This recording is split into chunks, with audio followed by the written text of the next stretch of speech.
The following footage you're about to watch comes from a security camera at an airsoft site, one of those tactical recreation facilities that empties out completely after hours. At the very beginning of the first recording, a dark figure appears at the back right of the frame, not walking, but crawling or hobbling toward the wall, moving with a strange, uneven gait before appearing to strike the surface repeatedly. No one was at the site when this was captured. No employees, no trespassers on record. In the second clip, filmed months later, a man adjusts the camera, and if you look to the left of the man, you'll see a figure materialize on the left side of the frame. And this one carries a walking stick, hands visible, moving deliberately toward the camera's direction. Watch.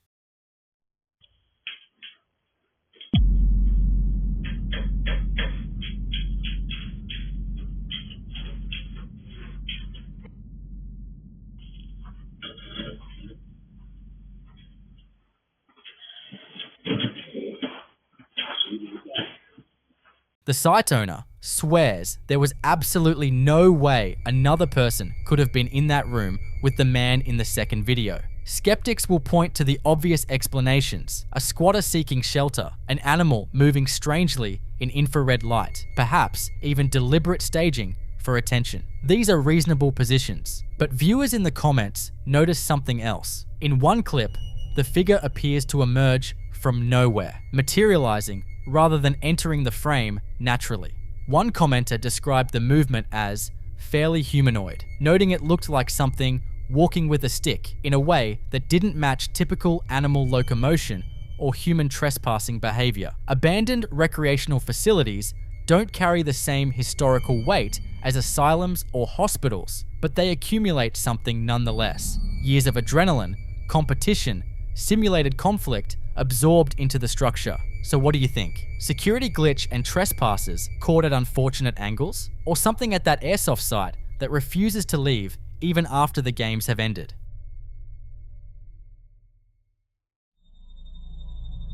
In the following clip you're about to watch, a man had been letting his dogs out for the night. Completely routine, nothing unusual in the air, no reason to think twice about leaving a camera running in the bedroom. It was only when he reviewed the footage later that he noticed what had walked in after he left. Watch.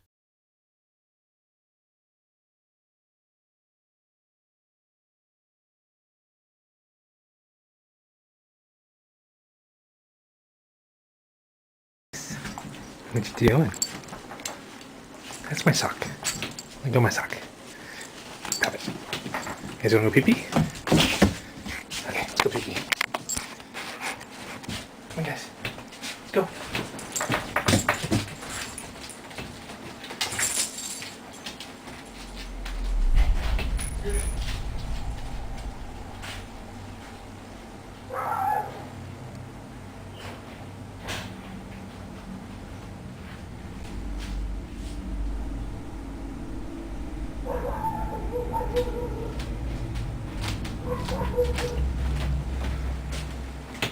In the doorway, a dark shadow figure moves into the room the moment it empties, and then, just after it passes, a picture on the wall begins to sway on its own, gently but with enough movement to be unmistakable in a room where nothing else shifts. The man himself didn't notice the picture until someone in the comments pointed it out, which is somehow the most unsettling part. Whatever came through that doorway left a physical trace behind it that he didn't even know to look for. He posted the footage saying he'd always believed in ghosts, but had never seen anything that fully convinced him. He's convinced now. In paranormal research, shadow figures that move through domestic spaces are rarely classified as residual. Residual energy doesn't navigate doorways with intention, doesn't enter a room the moment it empties, doesn't disturb objects on its way through. What this footage appears to show is something that was waiting, something that knew when the room was clear, and something comfortable enough in that house to move through it openly the moment the opportunity presented itself. The picture swaying is the signature it left behind, proof that it wasn't just a trick of the light passing through, but something with enough physical presence to interact with the environment on its way in. And the dogs already knew. Weeks earlier, in January of 2008, he came home to find his dog Phoebe hiding under the bed, not startled by a noise outside, not reacting to another animal, but locked in place beneath the mattress with a low, steady growl aimed at something already inside the house. It took 45 minutes to coax her out, and even then, she lasted seconds before bolting back under. Then the bang started from the attic above. Phoebe. Hey. Phoebe. Where are you, girl? Phoebe. Phoebe. Hey, what's the matter, girl? Come here. What's the matter? Are you okay? Come here. Come on up. Phoebe, come on. Hey. What's the matter? Hey, come here.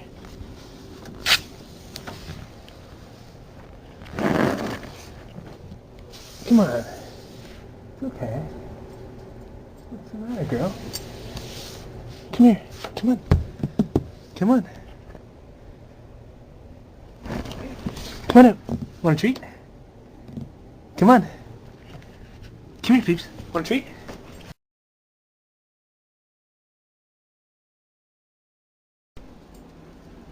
Phoebe, what's the matter, girl? What's the matter? You okay? What do you hear?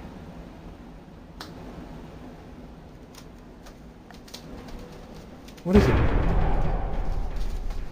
What is it, girl?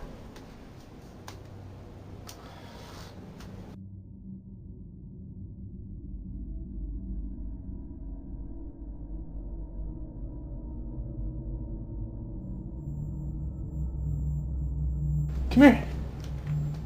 Phoebe, come here.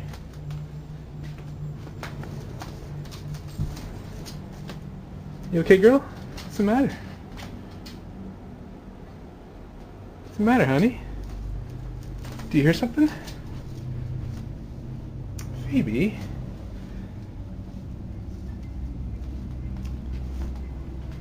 Honey?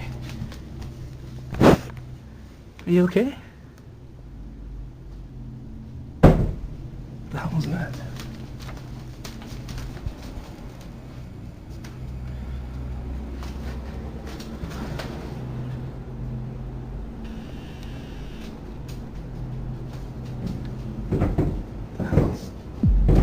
What is that?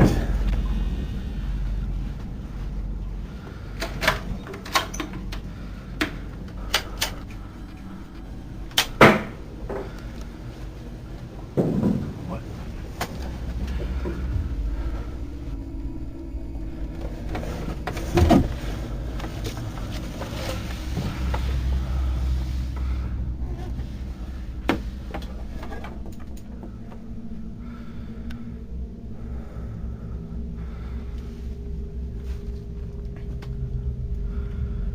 What the hell? There's definitely something up here. What?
What follows in that attic is difficult to account for with any mundane explanation. The scale of the sound, the violence of it, the timing relative to Phoebe's distress, and the way it escalates all point towards something operating with intent rather than an animal that found its way into the roof space. Skeptics will reach for that explanation, and it's worth considering. But a raccoon doesn't send a dog into 45 minutes of paralyzed terror before the noise even starts. And it doesn't produce the kind of sustained, escalating chaos that fills that attic while the camera sits on the floor in the dark. In paranormal research, this pattern, an animal registering a presence before any physical activity begins, followed by increasingly aggressive physical disturbances, is one of the more consistent markers of poltergeist activity, an entity associated not with a specific location, but with raw, disruptive force that builds over time, using whatever the environment offers to make itself known, and growing bolder the longer it remains unaddressed. The third piece of footage was recorded on a static camera set up in the living room between March 3rd and March 14th of 2008 because he kept coming home to find his attic door wide open with no explanation. This is daytime, bright light through the curtains, completely silent, nothing that should put anyone on edge. And then the white door on the right side of the frame turns its knob on its own and swings inward. Session of that performance of the Korngold Concerto. Just imagine the foot stomping from the members of the Vancouver Symphony Orchestra responding to that performance by James Ennis. Wow. That's from the CBC Records CD, which brought home a Grammy earlier this year.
When the dogs come back into the room, the white one stops in the center of the space and starts tracking something, head moving, eyes following, tilting up and down, as if watching something cross the room that the camera simply cannot pick up. It barks, it whines, it doesn't stop. A viewer put it simply in the comments. That dog was definitely looking at something. And they're right, because dogs don't perform, they don't follow invisible movement across a room for the benefit of a camera, they don't tilt their heads and bark at empty air because the lens is rolling. Whatever that dog was watching was real to it, present in that room, moving through a space that looked completely empty to everyone else. Whatever is in that house isn't confined to the attic or to the dark or to any particular hour, and the animals have been registering it long before any camera caught anything worth posting. So what do you think? Is this a single presence that has quietly claimed that house as its own? Or has something been following this man specifically, making itself comfortable wherever he is?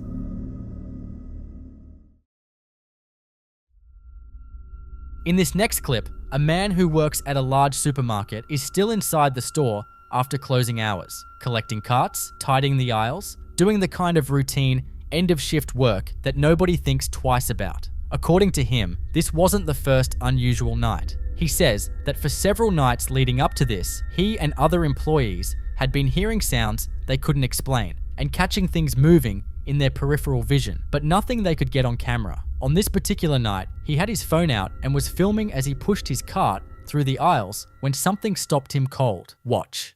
Y ya la neta, ya la tienda ya la están cerrando. De hecho, estamos recogiendo ya los carros, llenando todo lo que se quedó en los... ¿Qué me pasa? Mierda.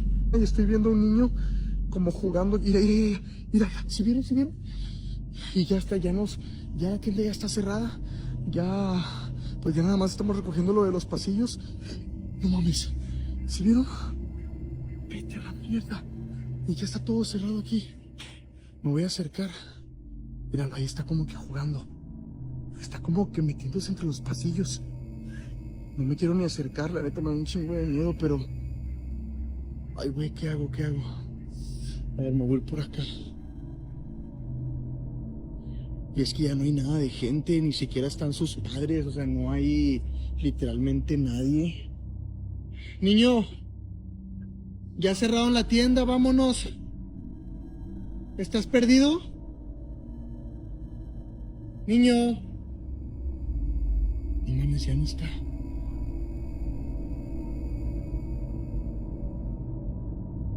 Niño.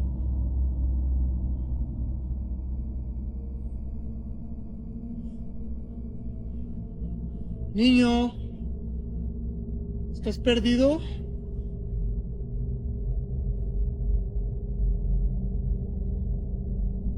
Y ya la neta, ya la tienda ya la están cerrando. De hecho, estamos recogiendo ya los carros, llenando todo lo que se quedó en los... ¿Cómo pasó? Mierda. A ver, ya tengo que acabar con esto, tengo que acabar con esto. ¿Dónde se metió? ¿Dónde se metió? ¿Dónde se metió? ¿Dónde se metió? ¿Dónde se metió? ¿Dónde se metió? ¿Dónde se metió?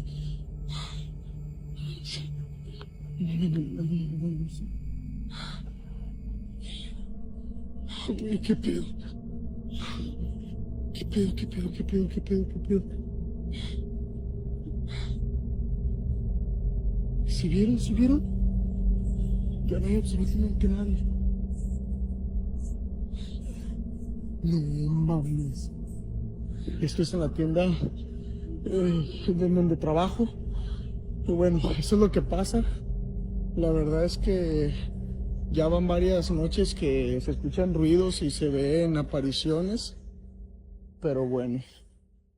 Spanish that he's watching what looks like a child playing, and he calls out into the dark, asking if the child is lost, telling them the store is closed. Nothing answers. The crawling figure keeps moving. Some viewers believe this is the spirit of a child, a presence that has quietly claimed the store as its space, unbothered by closing time or the people left behind. Others point to the figure's movements and immediately think of something far less innocent, something that only looks like a child, a small thing that plays in empty aisles at night when most people have already gone home. So what exactly did he follow down that aisle?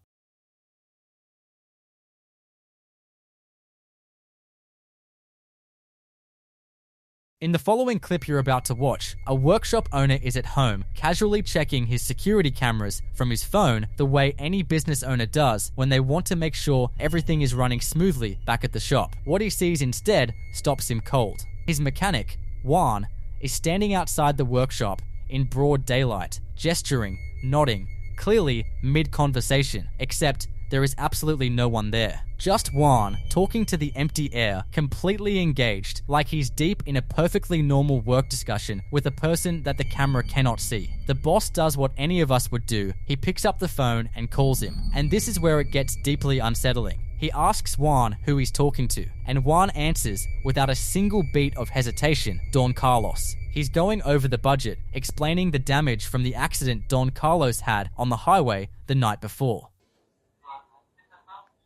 Estoy revisando por la cámara del taller, de mi teléfono, estoy en mi casa. Y este maestro está hablando solo. No cacho qué onda. De verdad que no cacho qué onda.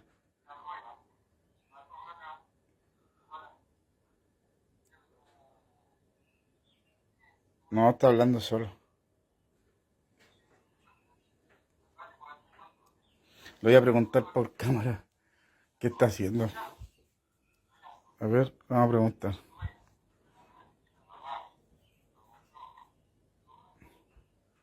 ¿Sabes que consígueme el teléfono con la Connie, porfa?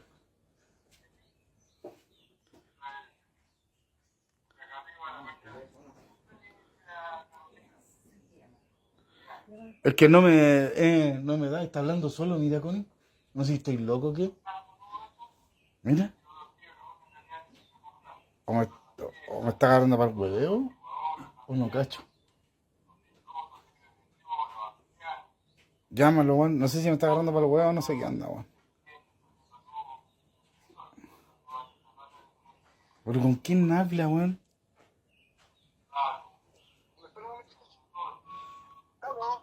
¿Aló? Oye, disculpa, pero ¿con quién estás hablando?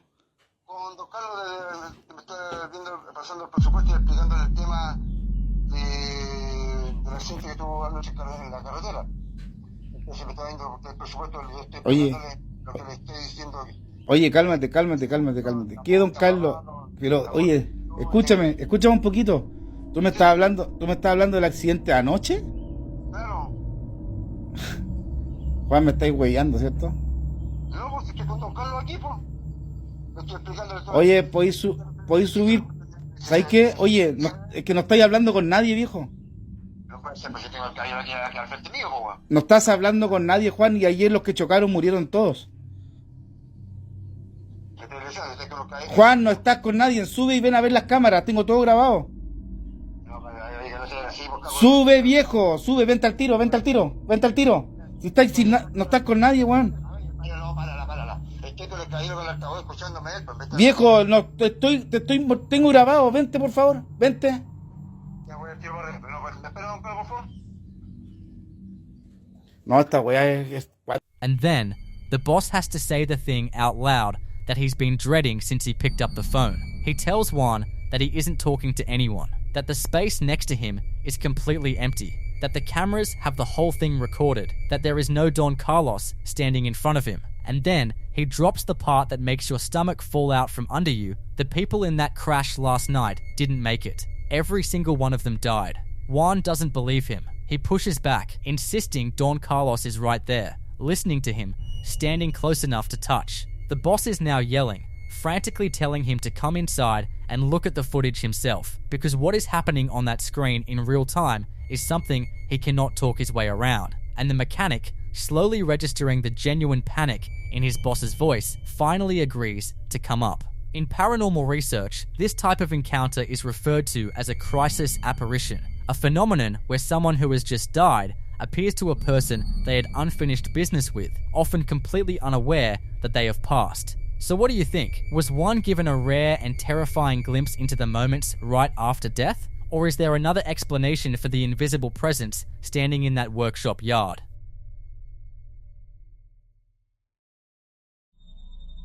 In this next clip, a woman is on day 3 of documenting strange activity in her home, and you can hear in her voice that 3 days of this has already worn her completely down. She starts by filming her ceiling light, which she says has been blinking rapidly and erratically for the past 10 to 20 minutes. Then she hears knocking coming from outside, walks out onto her deck in the dark, and calls out into the emptiness, but gets nothing back but silence. She turns around and goes back inside, and you can hear it in her voice.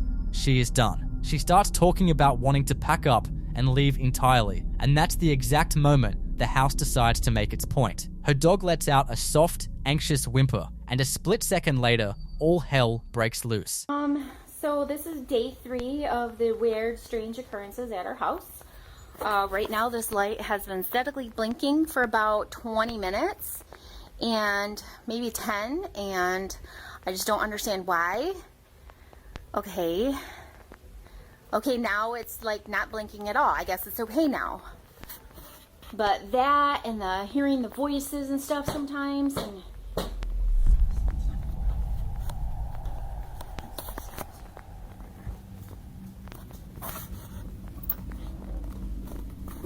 hello?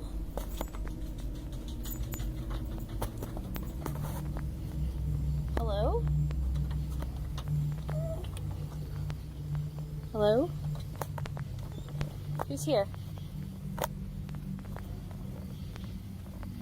Who's here? Okay, I'm kind of freaked out. Going back inside the house. See what I mean though? This is the stuff I'm talking about. Like, why is this stuff happening? I'm really thinking about moving away. I think that we should move away. Oh my God!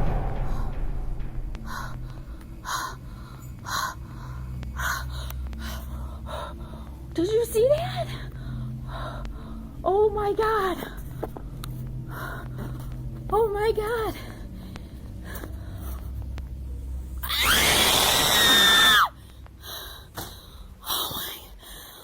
In paranormal research, this escalation pattern, flickering lights, disembodied voices, then aggressive physical movement, is a textbook poltergeist progression, an entity building energy over days until it has enough to start throwing its weight around. The dog reacting a split second before the chair moved is the detail that stands out most, animals registering the presence just before it acts. So what do you think? Is something in that house feeding off 3 days of her fear? Or did things in those woods outside finally decide to come inside?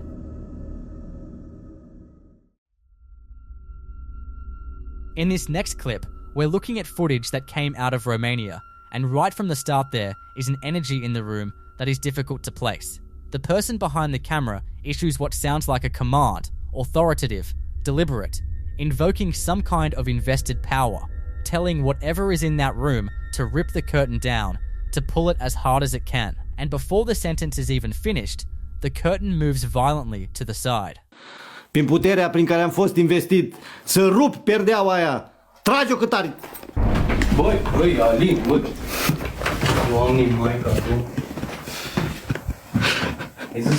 In paranormal research, entities that respond to verbal commands are classified as intelligent and interactive, which puts them in a significantly more concerning category than residual energy. Something in that room was listening, waiting, and the moment it was given permission to act, it did, with everything it had. The second piece of footage, from the same source, opens on a shelf of old, framed, black and white family photographs, the kind that have been sitting in the same spot for decades, and the narrator begins a dramatic invocation, summoning whatever spirits, entities, demons, or phantoms might be present, calling on what he describes as a primordial power invested in him by the patriarch, commanding them to move a picture, push it down, do something, anything. The room is completely still. As he finishes, he waits, and then chaos. The camera swings violently, there's a sharp cry of genuine shock, and the footage cuts abruptly. The kind of cut that doesn't feel planned. The kind that happens when someone drops everything and runs. Oricare spirit te afla, oricare entitate, oricare demon, oricare strigoi, prin puterea primordială prin care am fost investit de către patriarh, îți ordon să miști. Mișcă Mișcă poza aia sau dă-o jos, fă ceva. Marș de aici! Aoleu! Uitați pozele, uitați poșetele, uitați poza că nu e legată cu nimic. Da? Uitați. Uitați pozele, uitați. Da? Da, Doamne. What's striking about both of these clips is the consistency. The same location, the same person, the same method of invocation, and both times, something responds. In paranormal theory, repeated successful contact with an entity through verbal command suggests that whatever is present in that space has either been there long enough to understand the ritual being used, or it has attached itself specifically to the person performing it. Those photographs on the shelf are the detail that lingers, old family images, faces from the past, in a room where something is clearly still very present. So what do you think? Is this a genuine case of successful entity communication, or is the energy in that room something that was never meant to be provoked?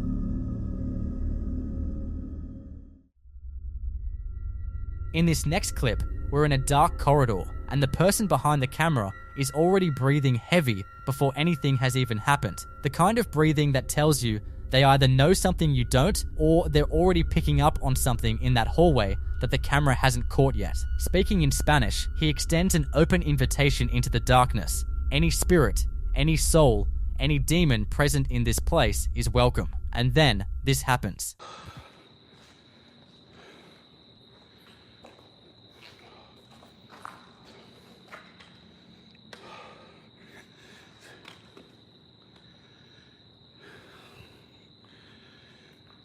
Cualquier espíritu, alma, demonio que se encuentra en este lugar, muy bueno, eres bienvenido.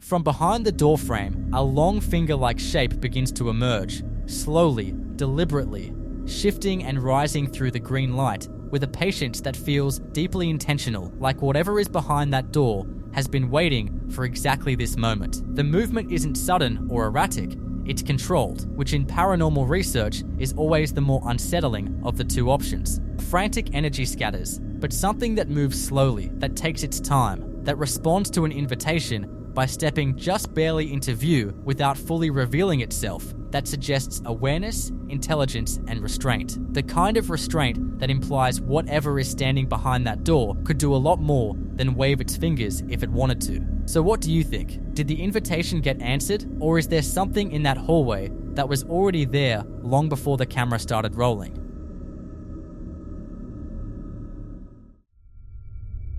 In this next clip, two kids are standing in front of a set of double doors leading into a bedroom. One of them politely addresses whatever is in that room, asking if it can shut the doors. Nothing happens at first, she asks again, and then after a few seconds of complete stillness, the double doors slowly and smoothly begin to swing shut on their own. The kids congratulate it, genuinely impressed, and then push a little further, asking if it can open them back up. Acknowledging that it might be hard, offering to help if it needs it. The doors swing wide open with force. And then, almost like it's showing off, they slowly begin to drift shut again on their own, sealing with one final slam that makes both of them jump slightly before they decide that's probably a good place to wrap it up. If you can shut the doors. Go sit down. Okay, so you know we're staying. Can you please shut the doors? Kind of show it so you can see that it sees. Oh yeah. They're shutting. Oh, there it goes. Yeah. Show it so nobody can everybody can see that. Oh wow, nice job. That's really good. Actually, I don't think it's slamming. Guys, you basically show it like this so you can see that nobody's pushing the door or something. Okay, can you try opening the doors? If it's too hard, we can help you. Yeah. I'm gonna give you a second to try opening them.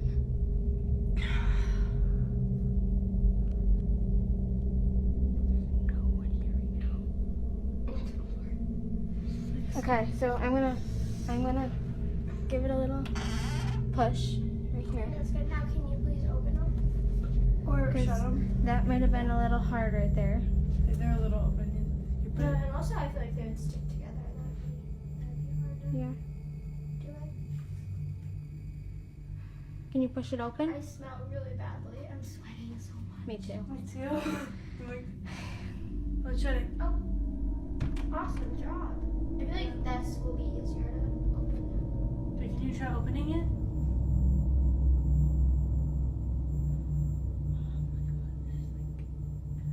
Most activity I've ever actually seen, because my mom was always the one that saw the activity happening. Can you please try pushing the doors open instead of shutting them? Wow, nice job. That's really impressive. Oh, is it? Oh, never mind. That was just. Okay. Wait. Good shutting them. Good job. Good job. Try keeping one open. Try keeping one open. Oh, nice job. Okay, guys, let's go downstairs. Okay, we're gonna head downstairs, okay? What stands out here isn't just the movement, it's the responsiveness. This entity wasn't doing its own thing and happening to interact with the doors, it was taking requests, adjusting to instructions, and operating within the parameters of the conversation. In paranormal research, that level of real-time interactive communication points toward an intelligent haunting that has been present long enough to understand how to engage, which lines up completely with the idea that these kids grew up alongside whatever this is. On a separate day, we see a similar level of casual familiarity with something that probably shouldn't feel casual at all. A young boy is sitting at the top of a carpeted staircase while a flashlight sits on a lower step, rigged so that the slightest internal contact turns it on or off, a classic method for spirit communication. The woman behind the camera asks if this is the same little boy they encountered the other night and tells it to turn the flashlight off if it is. It goes dark immediately. She starts guessing ages. 6. The light stays off. 7. And it flares back on with full brightness. Oh, now I'm video. So we got flashlights today, my little Ghostbusters. Can you turn the flashlight? There it is. Are you the same little boy that was here the other night? Turn the flashlight off if you are. Are you 6 years old? Can you turn the flashlight on if you're 6?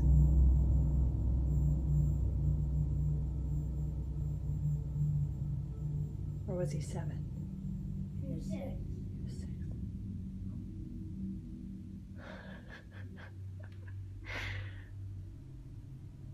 Okay, turn. Oh.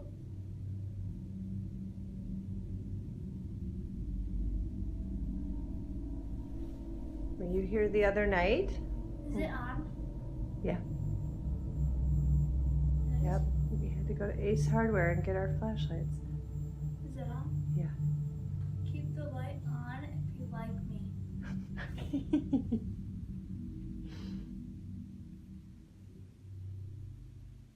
But the moment that makes this one unforgettable comes right at the end. The boy on the stairs decides to ask his own question, keep the light on if you like me. The flashlight clicks straight off. The kid facepalms, the group bursts out laughing, and somewhere in that house, a 7-year-old spirit just delivered a cleaner punchline than most people manage in a lifetime. So what do you think?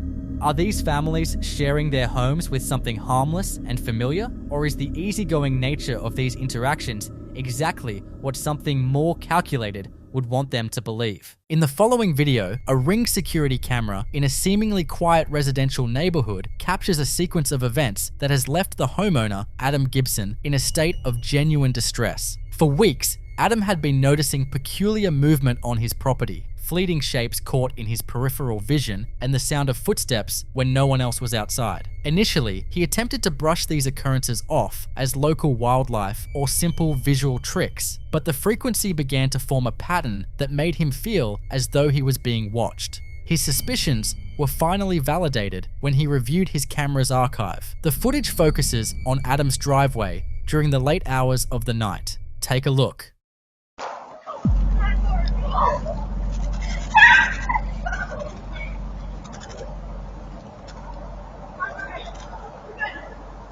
As you can see, a small, dark shape suddenly materializes on the left side of the frame and darts across toward the right. What makes this manifestation so baffling is its translucent quality. The texture of the pavement is clearly visible through the figure's form as it moves. It doesn't run with the heavy, rhythmic gait of a living person, but rather glides with a fluid, unnatural speed before vanishing into thin air just as it reaches the edge of the frame. Adam shared the footage in a paranormal research group on Facebook, admitting he is now scared because the activity has become so consistent. In paranormal theory, such sightings are often categorized as residual hauntings, echoes of the past that replay under specific conditions. However, the fluid speed has led some to speculate this could be a more sentient entity. Is Adam's yard a corridor for energy from another era, or is a spirit trying to communicate? I'll let you come up with your own conclusions.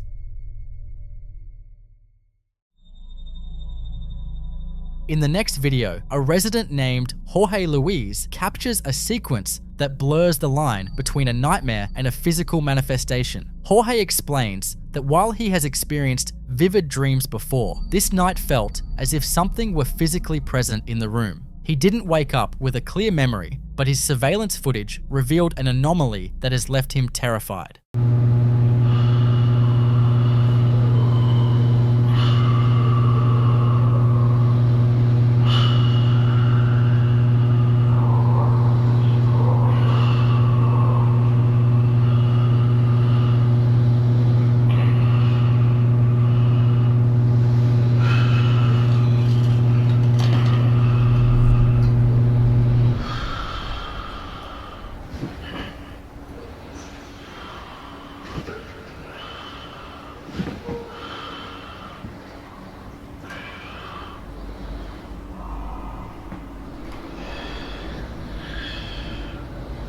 Get away. Get away.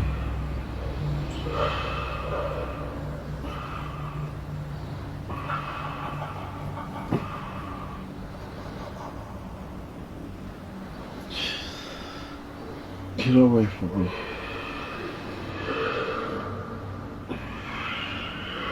Help.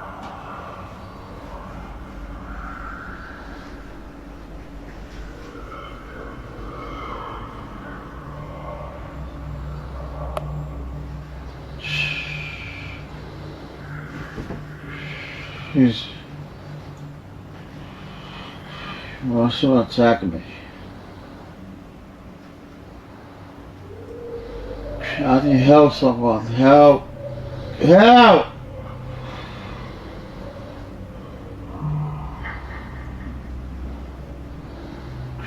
I'm trapped.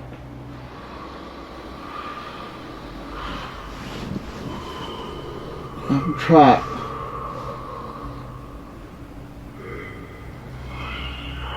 Got me out.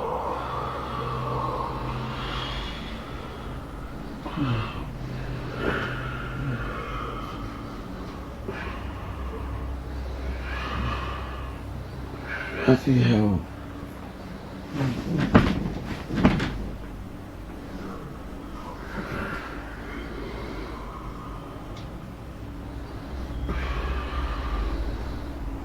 I'll be her hostage. Oh.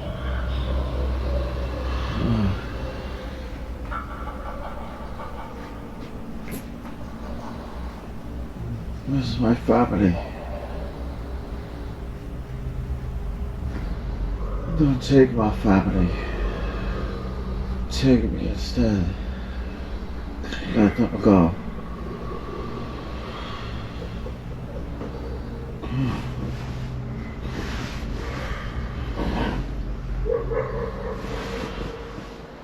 At the start of the recording, pay close attention to the cross hanging above his bed. In a move that defies logic, the cross slowly rotates until it is completely upside down. This is a sign often cited in paranormal theory as a mocking presence. As Jorge tosses and turns, a dark, shadowy mass begins to coalesce in the corner. far denser than any natural shadow. The most heart-wrenching part of this footage is the audio. Amidst the silence, strange, disembodied whispers fill the room. Caught in the grip of a night terror, Jorge begins to plead for his life, audibly crying out, "Somebody help me, I need help," as if he is being physically overwhelmed. Jorge shared this footage with his followers, admitting that going back through the recording made him feel that something was actually there. The way the environment reacts to his distress, particularly the manipulation of the cross and the chilling vocal captures, suggests an entity that was feeding off his vulnerable state. In the field of paranormal research, this type of activity is often linked to shadow people or night hag phenomena, where an entity doesn't just haunt a space, but actively targets a person's subconscious. Theory suggests these beings act as psychic vampires, provoking extreme terror and pleas for help because they consume the raw emotional energy released during a state of sleep paralysis. Skeptics might look for strings, but the silent rotation of the cross, paired with those desperate pleas, remains baffling. Is Jorge's bedroom a site for spiritual interference, or did he invite something in that refuses to leave? I'll let you be the judge.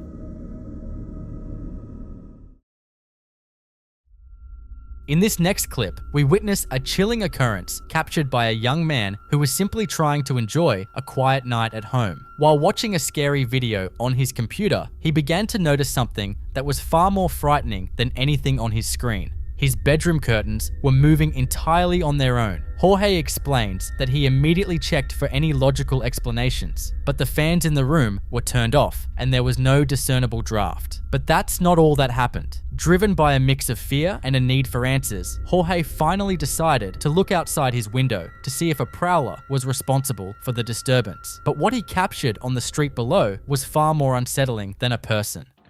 So I'm just chilling in my room. The fans are on. When I was just watching this scary ass video, shadow figure just standing outside, like on the street, and just moved. I have no idea why my curtains are moving. Like, see, none of them were moving. Just take a little peek outside. It's like there. That's a street lamp, but what is that underneath it? Cause that wasn't there 10 minutes ago, so I have no idea right now.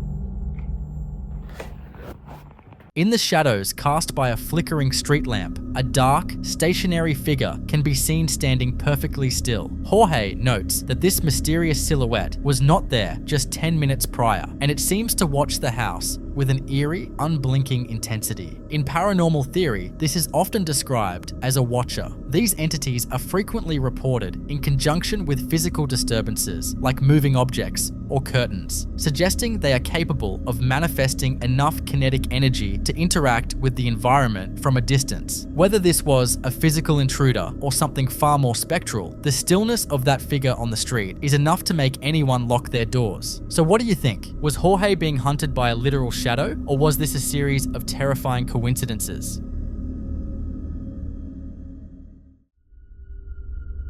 In this next clip, we look at a deeply unsettling series of events captured by a home security camera in the bedroom of a woman named Sam Nicolay. During the early hours of the morning, while Sam was sound asleep, her peaceful night took a dark and heavy turn that would eventually force her to question the safety of her own home. Sam describes experiencing intense, vivid nightmares that night, dreams so oppressive and realistic that she felt a physical weight pressing down on her in the room. When she finally woke up, she felt completely drained, cold, and struck by an overwhelming sense of unease. Driven by a gut feeling that she wasn't actually alone, she decided to check her surveillance footage to see if anything unusual had occurred while she was unconscious. As the footage rolls, pay close attention to the area right beside the bed.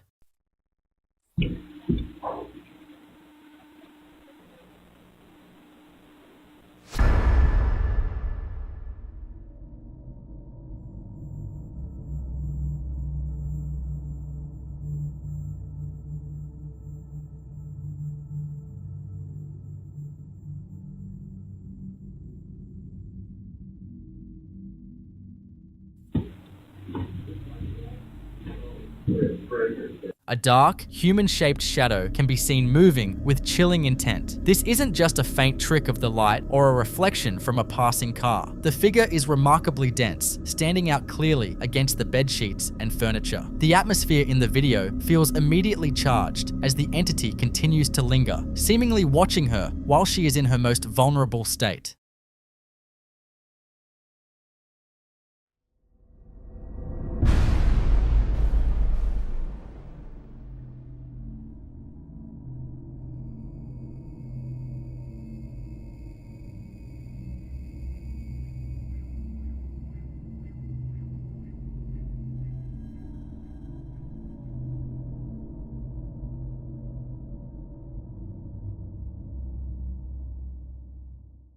Perhaps the most compelling evidence in this case is that this manifestation was solid enough to actually trigger the camera's motion sensor. In the field of paranormal research, this suggests that the entity had gathered a significant amount of kinetic energy. Many investigators believe that these types of presences are opportunistic, likely feeding off the raw fear and emotional distress Sam was experiencing during her night terrors.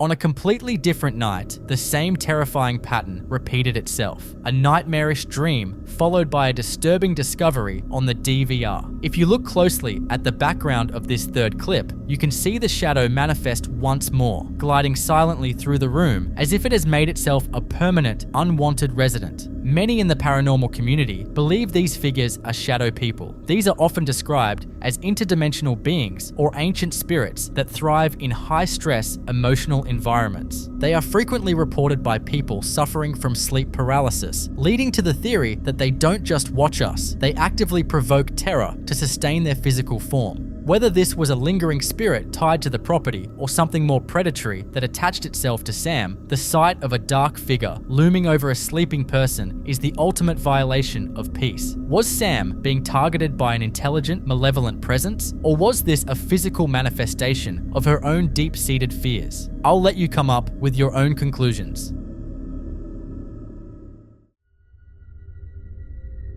In the next clip, we look at a situation that's as frustrating as it is frightening. A woman recently moved into a new house, and within days, her daughter began hearing an aggressive knocking sound coming from inside the walls of her bedroom. At first, the family tried to brush it off as the usual settling of an old house, but as the activity intensified, it became clear that this was something much more deliberate. The mother asked her daughter to record the audio, and what she recorded is genuinely bone-chilling. In the video, you can see a text overlay explaining the bizarre nature of these sounds. They always happen at night. They move from the exterior walls to the ceiling and back again, and strangely, they never occur when her husband is in the room.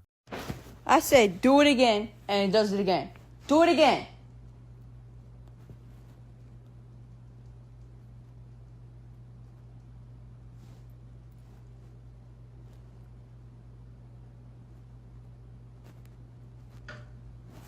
What the? Do it again. One more. Do it again and see what happens.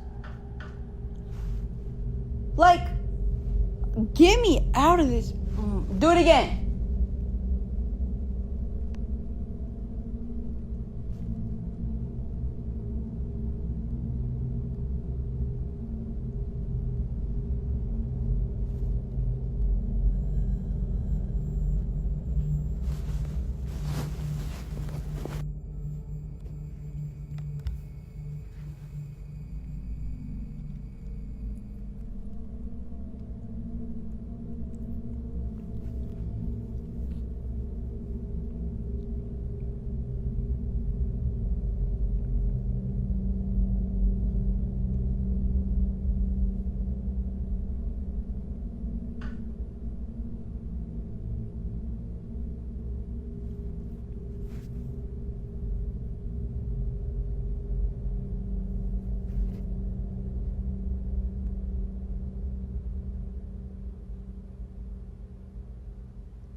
Every time she says, "Do it again," a sharp, rhythmic knocking responds from within the structure of the room. This kind of responsive activity is a classic sign of an intelligent haunting. Unlike a residual haunting, which is more like a psychic recording playing on a loop, an intelligent entity is aware of its surroundings and can interact directly with the living. In the paranormal field, this is often interpreted as a mimic or a poltergeist, attempting to establish a line of communication. By responding to her voice, the entity is demonstrating that it isn't just a random mechanical noise, it's something with a will of its own. The mother's exhaustion is evident as she pleads, "Give me a break," yet the knocking persists, louder and more frequent than before. It's a haunting reminder that once you acknowledge a presence, it often becomes more active in its attempts to be heard. What do you think? Is this a spirit trying to tell its story, or something darker, testing the boundaries of its new environment?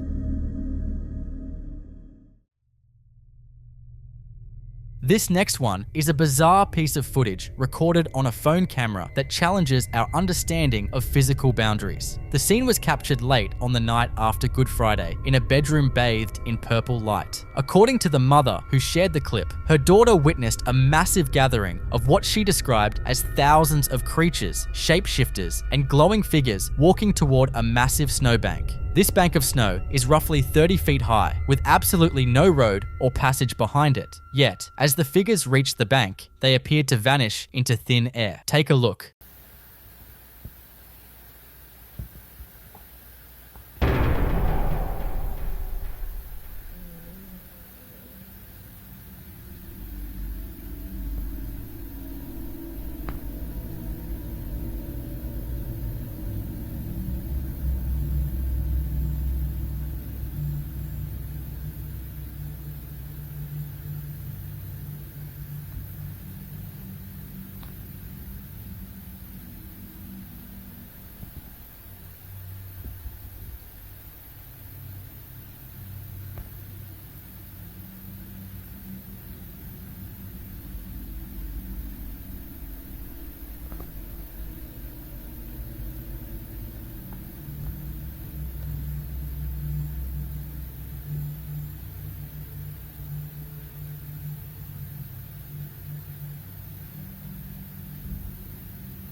You have to look very carefully at the movement across the white expanse of snow. Something runs across the frame so quickly that even slowing it down barely clarifies its form. Perhaps most baffling is the appearance of a car speeding out of the area, despite the snow being far too high for any vehicle to pass, and there being no road in that direction. The daughter believes she was witnessing a portal, as the entities and the vehicle simply disappeared upon reaching a certain point. Among the crowd, she reported seeing giant figures, one of which reportedly looked directly into her second-story window. Other creatures appeared to be carrying what looked like newborns under their arms. Because this was recorded on a handheld phone camera rather than a fixed security system, many of the typical explanations like lens flare or infrared dust reflections don't easily apply here. The movement is erratic and seemingly independent of the camera's position. In paranormal theory, areas where multiple entities of different types are seen manifesting and disappearing are often called window areas. These are believed to be spots where the veil between dimensions is thin, allowing various beings to cross into our world momentarily before returning. So what do you think? Was this a rare glimpse into a hidden gateway, or a series of visual anomalies caught in the purple glare? I'll let you come up with your own conclusions. In the following clip you're about to watch,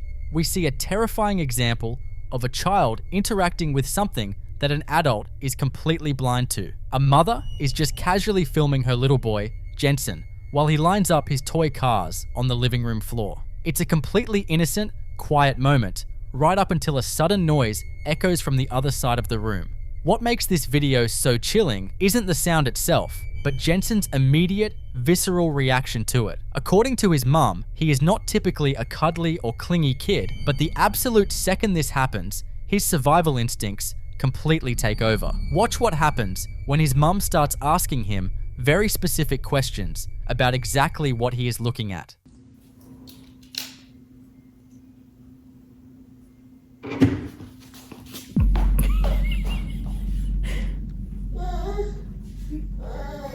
What? It's okay. Do you see someone? Yes. Who do you see? Dad. Who is it? Daddy. You see someone over there? What are they doing?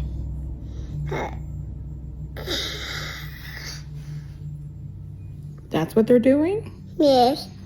Are they scary? Are they nice? Like, do you want to go play with them? They're not there no more? Yes. They are?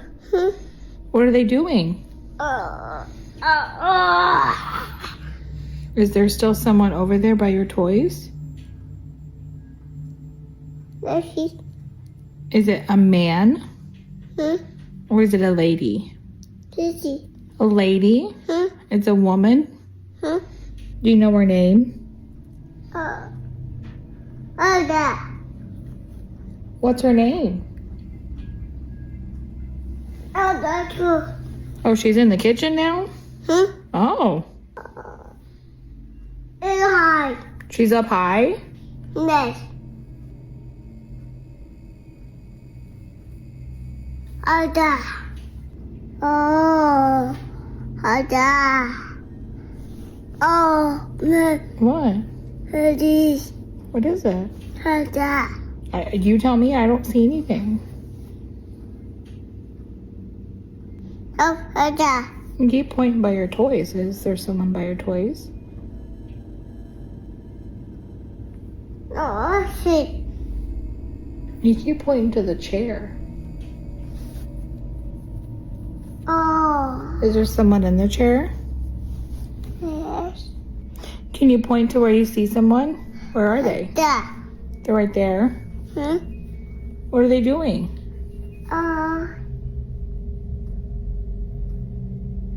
Dad. I see. Dad. The chair? Dad. Over by your toys? Yes. Well, are they gone now? Did they go bye-bye? Dad. Right there? Yes, I see. They're by the chair? Yes. Can you wave to them if you see them? Dad. Dad, Golly. Mommy. Yeah? Dad. I see. You see them? I see. Is it boy or girl? Good. A girl? Dad, go. You see the girl? Oh. Dad. Can you ask her name? A girl. A girl. You see a girl? Does she make you happy or scared? Scared? I see her dad. Yeah, you keep pointing to the chair. A girl. A girl? Is she old? Like, is she maybe mommy's grandma? Dad. A girl. A girl? A girl. A dad. A girl sitting over there? A girl. I see that. You see that? You see a girl? A girl says, I see that. Go see. Oh. Shit. Did she wave to you? No, I see that. Is she nice? Yes. Oh, she is nice. Where is she? Bye-bye. I know you're waving to the chair, but where is she behind? Like, can you look at her? Is she there? I don't see her, do you? Pop. Oh. Did she leave? Nope. No, she's still there? Yes. Where? I put you down and you go show me where she is? Go show me. Go bite her. Dad. Can you go give her a high five? Nope. Why? High five. You don't want to? There is nothing more unsettling than a toddler casually describing a nightmare standing right in front of them. When she asks what the presence is doing, the terrifying face and sound he mimics to demonstrate is pure nightmare fuel. But the absolute scariest part of this footage is how he physically tracks the entity's movements in real time. He doesn't just stare at one dark corner. He points to the end of the living room, then tracks it moving into the kitchen, and finally points straight up to the ceiling. In paranormal research, an entity that defies gravity to crawl or hover on a ceiling is almost never classified as a standard human spirit. That kind of unnatural, spider-like movement is a classic hallmark of something much darker, often associated with demonic entities or crawlers. The fact that this entity is intentionally keeping itself hidden from the adults while actively showing itself to the toddler is a textbook isolation tactic. It knows the child's sensory filters are still wide open, and it is deliberately using that connection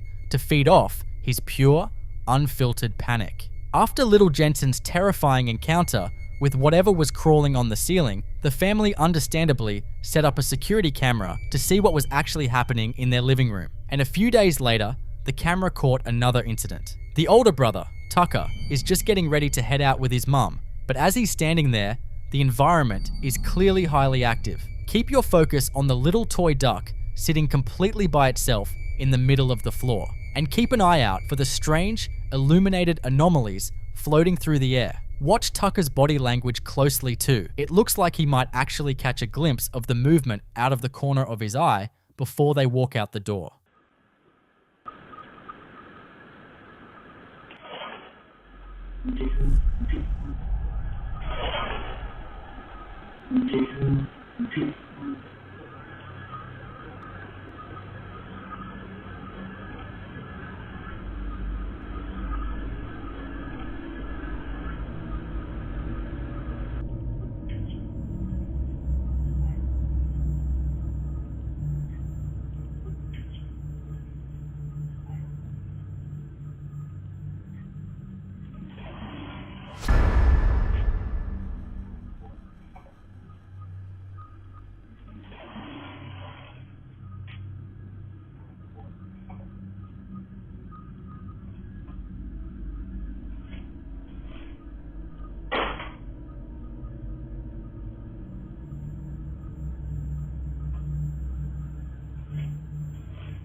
When you combine floating orbs with actual physical object manipulation, it completely changes the conversation. Skeptics love to quickly debunk orbs as just dust particles or bugs catching the infrared light of a security camera. But in paranormal research, when an orb is captured in the exact same frame as a heavy physical interaction, like a toy being dragged across the floor, investigators classify those spheres as concentrated balls of raw spiritual energy actively trying to manifest. The creepiest part of this footage is the timeline of the movement. The entity moves the duck slightly while Tucker is standing right there, almost like it's testing the waters to see if he notices. But the absolute second the front door closes and the house is completely empty, the toy is forcefully dragged even further to the right.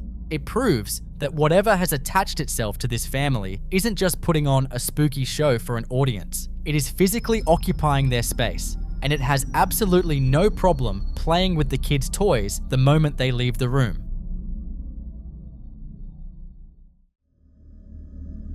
In this next clip, we look at the absolute worst case scenario for anyone who lives by themselves. The guy filming this is just returning home after stepping out for the night. As he walks up to his house, he casually glances up at his second-story window, but instead of the dark, empty room he was expecting, he sees something that stops him completely in his tracks. Someone, or something, is already inside, looking right back down at him. Keep in mind, his caption explicitly states that he lives completely alone.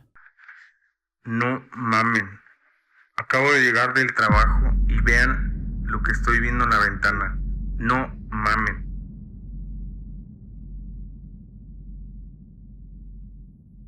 Seeing a pale, almost translucent face staring out from a pitch black room is pure nightmare fuel. In the paranormal community, entities that present themselves exactly like this are often referred to as watchers. Unlike poltergeists that aggressively throw things around to cause chaos and fear, watchers are incredibly still, quiet, and deeply territorial. They usually claim a specific room or floor of a house and simply observe the living. However, the fact that it is intentionally hovering right at the glass while he is standing outside shows a terrifying level of awareness. It isn't just mindlessly haunting a corner of the room, it is actively looking out the window, watching him return. It is a bold, territorial display, basically daring him to come inside, unlock his front door, and try to go to sleep. You see, just because you pay the rent doesn't mean you actually live alone. So, what do you think that is? I'll leave you to be the judge.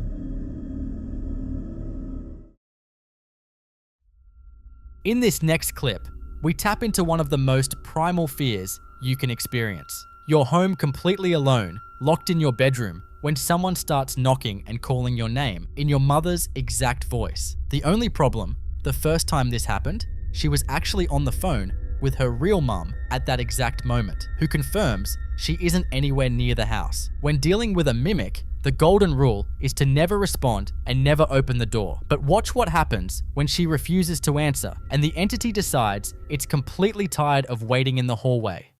Hey guys, I'm home alone and I'm getting ready for bed. Adrena! Mom? Are you home?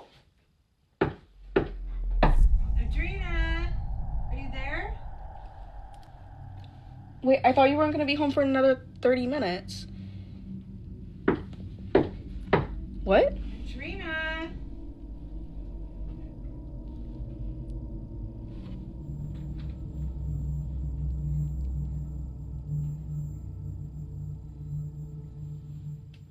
Her scream, as that door slowly swings open to reveal an empty hallway, is absolutely bone-chilling. But that final moment actually sparked a massive debate in the comments. Are mimics physically capable of opening doors on their own? In traditional paranormal lore, the answer is almost always no. Mimics are considered psychological predators. They copy the voices of your loved ones, specifically to bait you into opening the door, because they lack the kinetic energy or the spiritual permission to cross a closed boundary on their own. They rely entirely on trickery to get an invitation. So, what does it mean if the door opens by itself?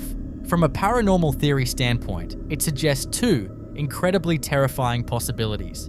Either this entity has been feeding off her raw panic long enough to gather the physical power of a poltergeist, or it was never just a mimic to begin with. What do you think it was?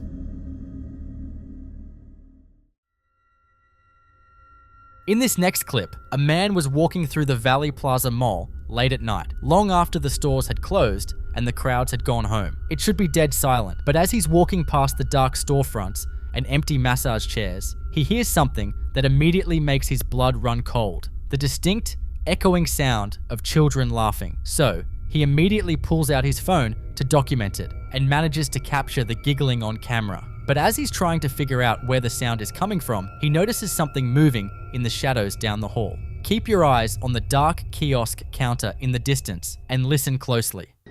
On everything I love, I just heard a group of kids over here laughing. On everything, bro. I just heard a group of kids laughing. Where the hell the kids at? What the fuck? Bro, I know I'm not tripping, bro. I just heard a whole bunch of kids laughing, bro. You hear that shit? What the fuck? Bro, I'm in the mall by myself. Where the fuck is that shit coming from? I know y'all heard that shit. Bro, what the fuck? I'm about to get about this bitch. What the fuck is that?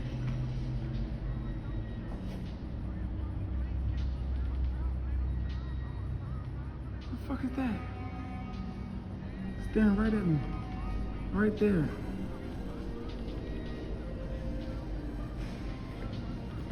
My heart beating fast as fuck, bro. I'm scared as fuck.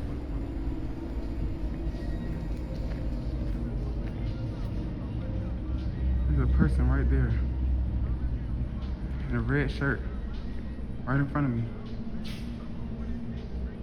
Right there, y'all see him. There's a person right there. What the fuck going on? He just standing there.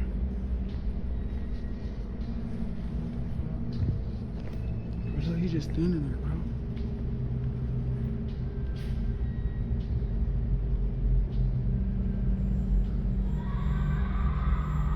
Bro. I'm out of here.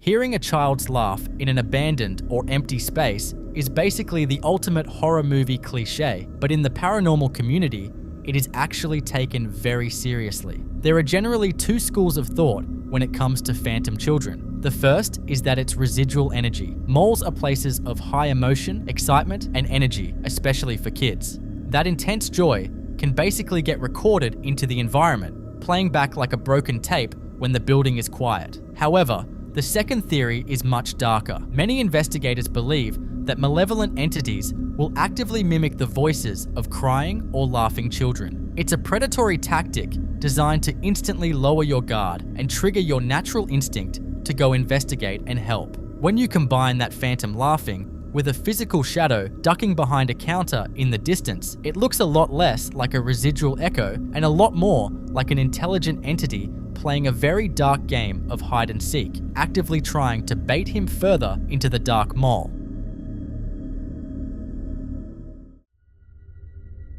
This next video was recorded by a father and daughter duo who were touring the historic streets of Galveston, Texas. Galveston is widely considered one of the most haunted cities in the United States, largely due to its tragic history with the Great Storm of 1900. For these two, ghost hunting is a shared passion, but they actually managed to capture their most compelling evidence without even realizing it. While they were filming the exterior of one of the city's famous Victorian-style houses, they missed the figure standing in the second-story window. It wasn't until they got home and rewatched the footage that they saw the pale shape looking back at them before it seemingly retreats into the darkness of the room.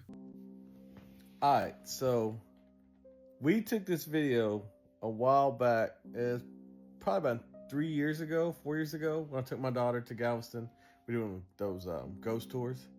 And later we come back and my daughter says, "Dad, look, I think I got something on one of her live photos that she did." And we've always wondered if that was something, but y'all let me know what y'all think. We think it's somebody there, like a ghost, and then it disappears. Like he's in the frame, and then he disappears in the window.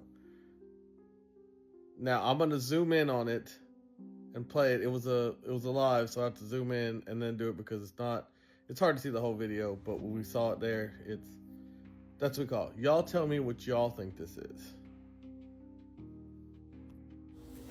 So like you see, there's a guy right there, like the picture of him, and then if you look, it's like he walks away, like it walks from, he's there and then he just walks away like through the thing. So y'all tell me what y'all think about that. I don't know.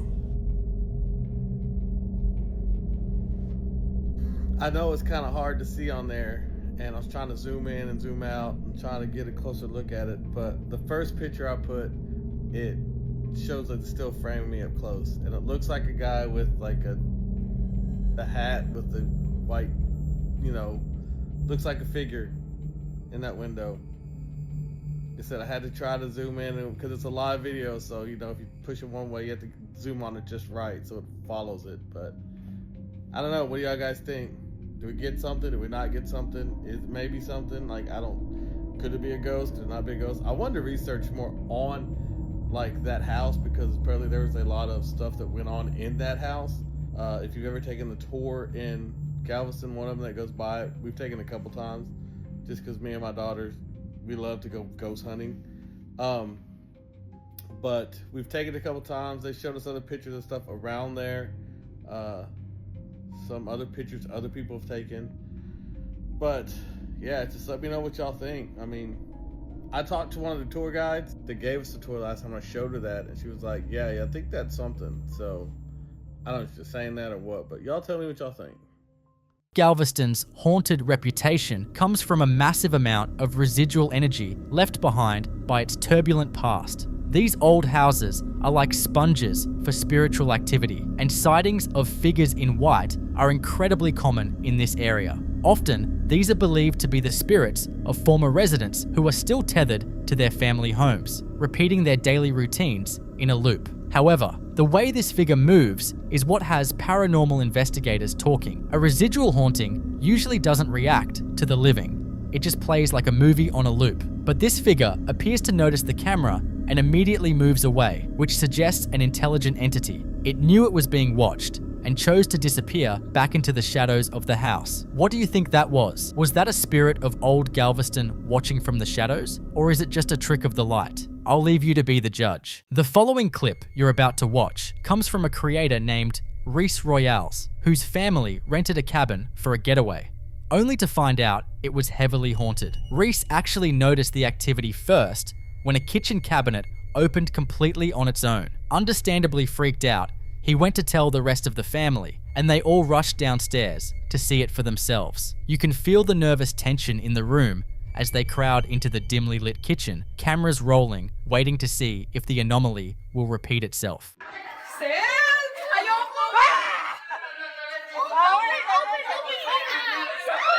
one is opening? Okay, everything. Oh, let me say. Where's Right here. Right here. No. Right now. Where's Marcus? See how hard to open that? Yeah. Yeah. Let me push myself. Go. Right. Right, let's get that. Right. Get out of the way. Get out of the way. Get out of the way. Sinong gumagawa nito? Open it right now. Asan kayo? Nandito kayo? Nangyayari, dude. Marami tayo na eh. Kanina may nag-open. Is it juice? No. Open! Wala bang ilaw dyan? Paano pa? No!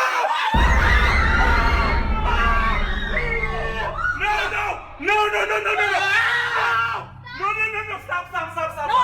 No! It was fucking shaking. It was fucking shaking. Can we go? What? Open it. Oh my God. Go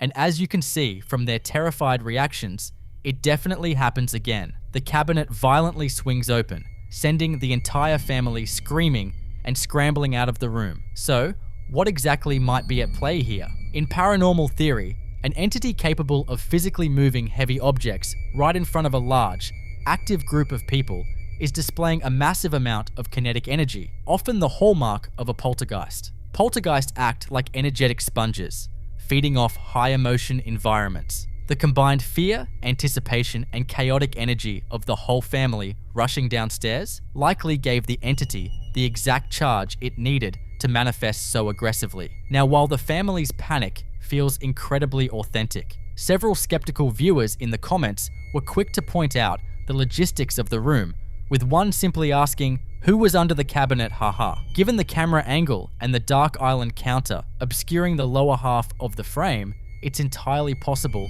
someone was tucked out of sight to push the door open for a viral prank. But whether it's a masterful family setup or a highly charged poltergeist asserting its presence, the sheer panic captured on tape is undeniably effective. What do you think? Was that the work of a poltergeist or just a clever trick? I'll leave you to be the judge.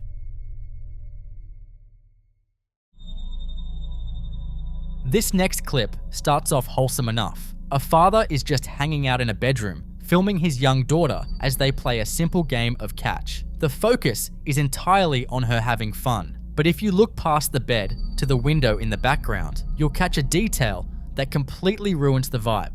If you watch the center of the blinds, right behind the little girl, a few of the slats clearly pull apart and dip down. It looks exactly as if someone is standing on the other side, pulling the blinds apart to peek inside the room before suddenly letting them snap back into place. He didn't even notice it until he watched the clip back.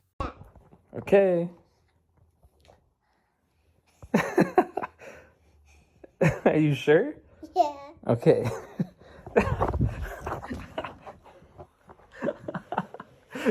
That one hurt. Okay, you want me to make buckets now? Yeah. Let's do it. I'm gonna catch it. Oh, you want to catch it and then put it? Okay. Okay. Oh. Yeah. Yay! Yeah! You want the small one? Yeah. There you go. Oh, oh. This is too Sorry. small. It's too small. Yeah. Oh, you got it.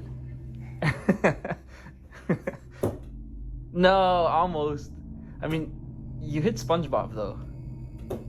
Yay! Last one. 3, 1. No, you should say 3. Huh? 3, 2, 1. 3, 2, 1. You should say 3, 2, 1, go. 3, 2, 1, go. In the basket. Go again. Okay.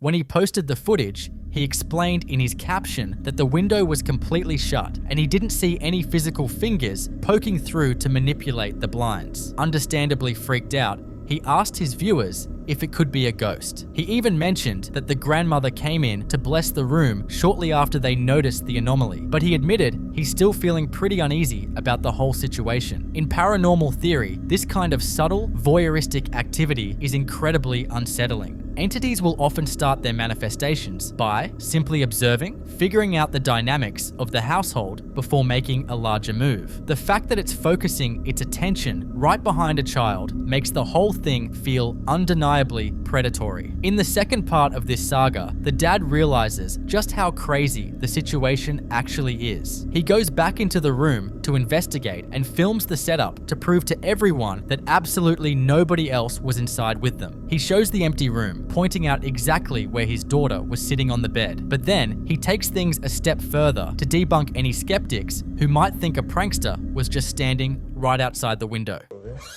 Right here is the room where it actually happened. Okay. So I was just sitting here with my daughter. Well, she was actually on the bed playing with her toy that she always plays with. All of a sudden, I didn't understand what was going on, because the only way you can move the blinds is if you're inside the room. There's no possible way that someone can move the blinds from the outside of the room. There's no possible way somebody can just come up here and move the blinds from the inside.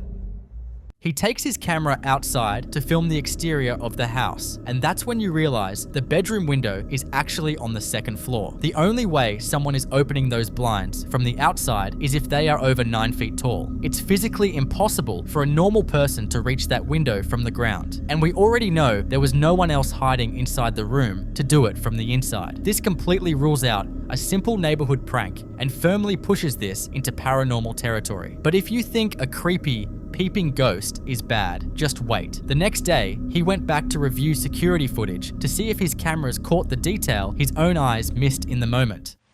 Okay, so I might just be rambling, but I just want to bring up security footage, POV from when it happened. I'm just gonna zoom in and you just tell me what you see. It's too small. Oh, you got it. There are no fucking fingers. There are no fingers in the middle of this. Nobody's moving the blinds. No. Are you sure? Yeah. Okay.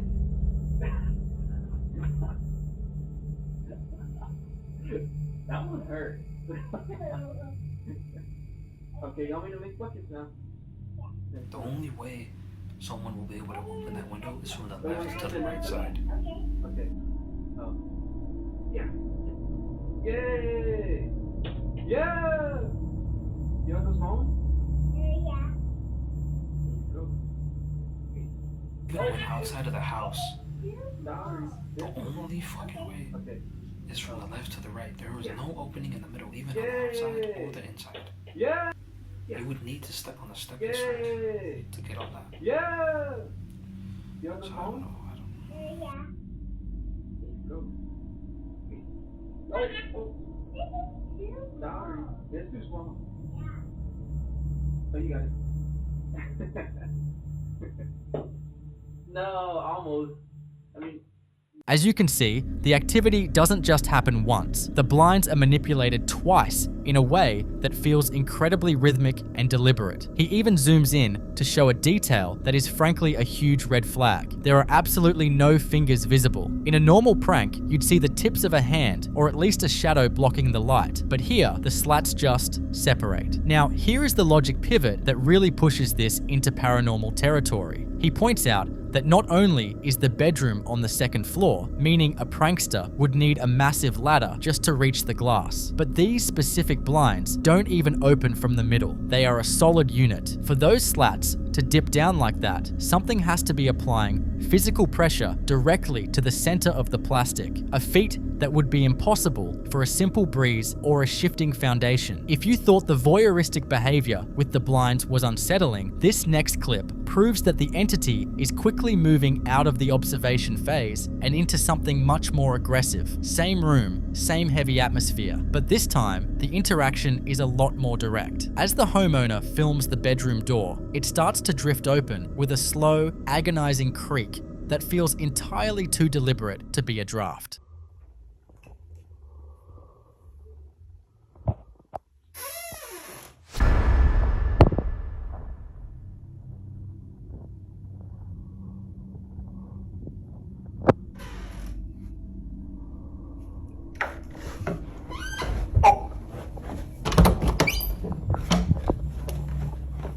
Just as the door reaches its peak, the lights abruptly cut out, and in the sudden darkness, the door is slammed shut with enough force to make you jump. Of course, skeptics might try to point toward a simple cross breeze or a faulty light switch, but for both events to happen simultaneously is a major red flag. A draft doesn't typically trip a circuit breaker, and an electrical surge doesn't physically pull a door shut. In paranormal research, this is often categorized as a localized energy drain. Entities frequently draw power from electrical systems to fuel physical manifestations. By killing the lights, it's essentially using that surge as a battery to slam the door, making a clear statement that it can control the boundaries of the room. It's moving from being a watcher to a jailer, effectively barricading the homeowner inside his own sanctuary. In this final piece of evidence, we see the real-world consequences of these disturbances on the family. While it's one thing to capture a door slamming or a blind dipping on camera, it's a whole new level of unsettling when a child begins to sense the shift in the house's energy. The dad captured this moment when his young daughter became visibly distressed, repeatedly saying, "Dad, this is so scary." She's clearly hesitant to even step foot in the room where the activity has been most concentrated, essentially treating the doorway like a physical barrier.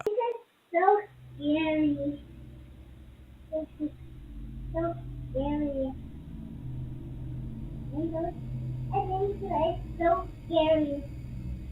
I think it's so scary.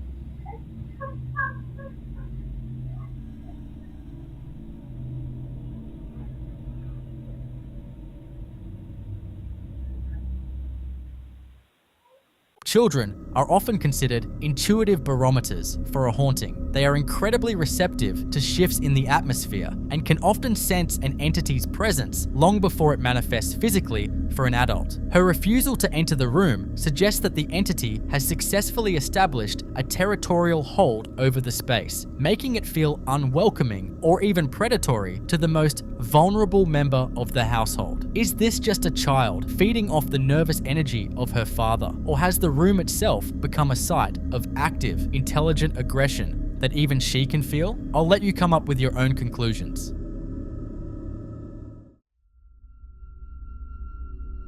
This next clip takes us to an abandoned school in Iraq, where a group of friends decided to do a little urban exploring. They're wandering through the gutted, desolate hallways, documenting the decay, and at the time, they didn't feel anything out of the ordinary. In fact, they didn't even realize they had captured anything strange until they watched the footage back.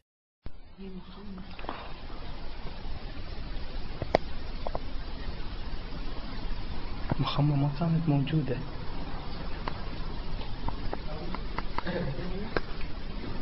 تعال وين رايح؟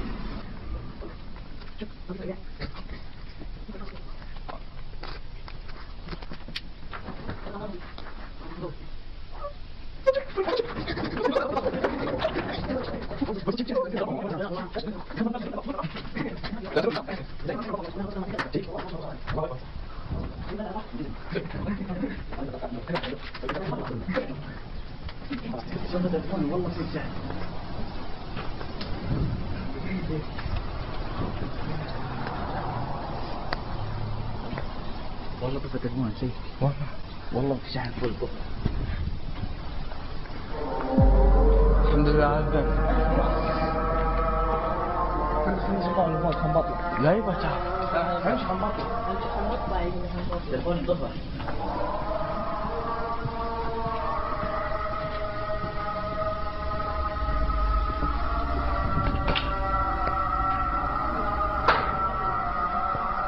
As the cameraman steps into a large, empty classroom and pans to the right, a dark figure suddenly sprints across the background. It doesn't just drift like a typical apparition, it moves with a heavy, deliberate stride. But when the footage is slowed down, you catch the detail that completely ruins the vibe. The figure appears to be entirely headless. Skeptics will immediately point to motion blur or a digital artifact, arguing that a friend simply ran past the lens too fast for the cheap camera sensor to process their upper half. But the group was adamant that all of them were accounted for, and absolutely no one was playing a prank in that room. Beyond that, if you watch the entity's movement, it doesn't run like a teenager messing around. It has a stiff, almost unnatural gait that doesn't match the chaotic running of the explorers. In paranormal theory, large abandoned institutions like this often act as residual sinks, trapping the intense or traumatic energy of the past and replaying it on a loop. Is this just a perfect storm of a cheap camera glitch and a fast-moving shadow, or did they accidentally document a physical remnant of the school's darker history? I'll let you come up with your own conclusions.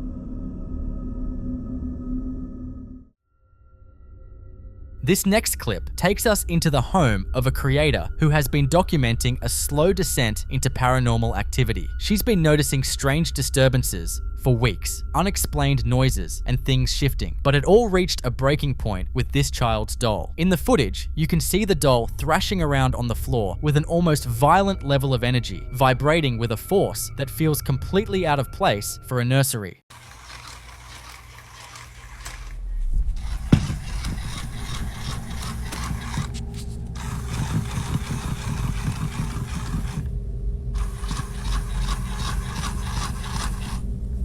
It's easy to see this and say it is just a mechanical toy that was left on, but the owner anticipates that move. She picks up the doll and unzips the back to reveal the internal compartment, and as you can see, it is completely empty. There are no batteries, no wires, and zero logical power sources to explain that level of physical movement. In paranormal theory, objects like dolls are often referred to as vessels because they provide a physical structure that is relatively easy for an entity to manipulate, especially when they want to elicit a high emotional response from the family. This isn't just a glitchy toy, it's an entity using the mechanical frame as a conduit to manifest its presence in the room. So what do you think? Is this just a freak mechanical occurrence? Or has something in that house finally found a way to move on its own? The following clip you're about to watch was captured by a family who believe that their house is haunted, and honestly, after seeing this, it's hard to blame them. After weeks of things going bump in the night, they decided to set up an infrared camera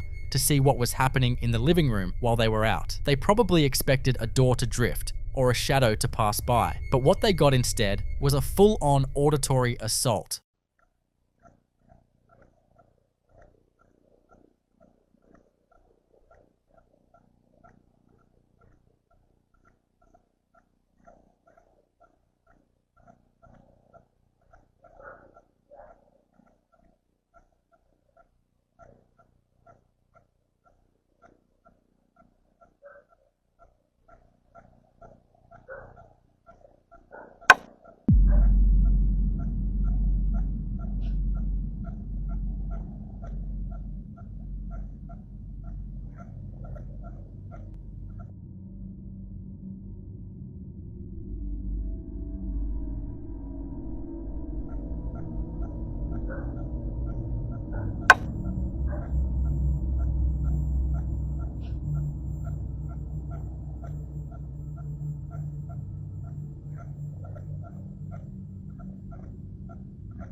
right in the middle of the quiet, empty house, there's this massive, booming bang that hits so hard it actually distorts the audio feed. It's not just a settling floorboard, it's a localized burst of energy. But the real hair on the back of your neck moment happens seconds later. As the echo fades, you can hear a clear, very human sounding shh. It's as if the entity is mocking the camera or telling the house to keep its mouth shut. Some eagle-eyed viewers even pointed out a faint sniffing sound right before the hush. To top it off, they later caught the sound of whistling and saw clothes on a rack moving by themselves. This isn't just a residual haunting, it's an entity that's fully aware it's being watched and seems to be getting a kick out of performing for the lens. The activity didn't remain a silent observer for long. It soon began to respond directly to the family's attempts at communication. In this next sequence, the mother and her children decide to test if the presence in their hallway is capable of following instructions, treating the encounter not with fear, but with a surprising level of curiosity.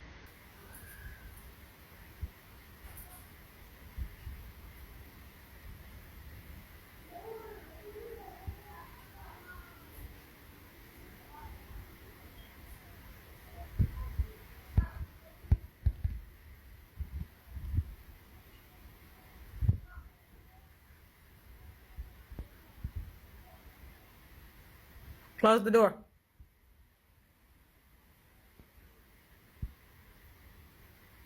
Can you close the door, please? What the fuck?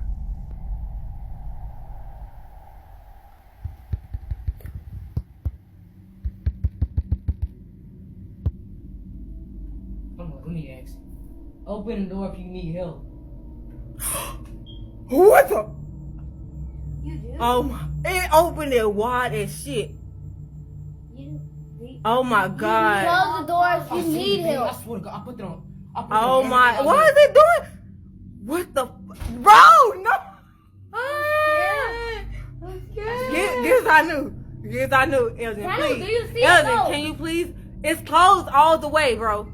It's closed all the way. Open it all the way.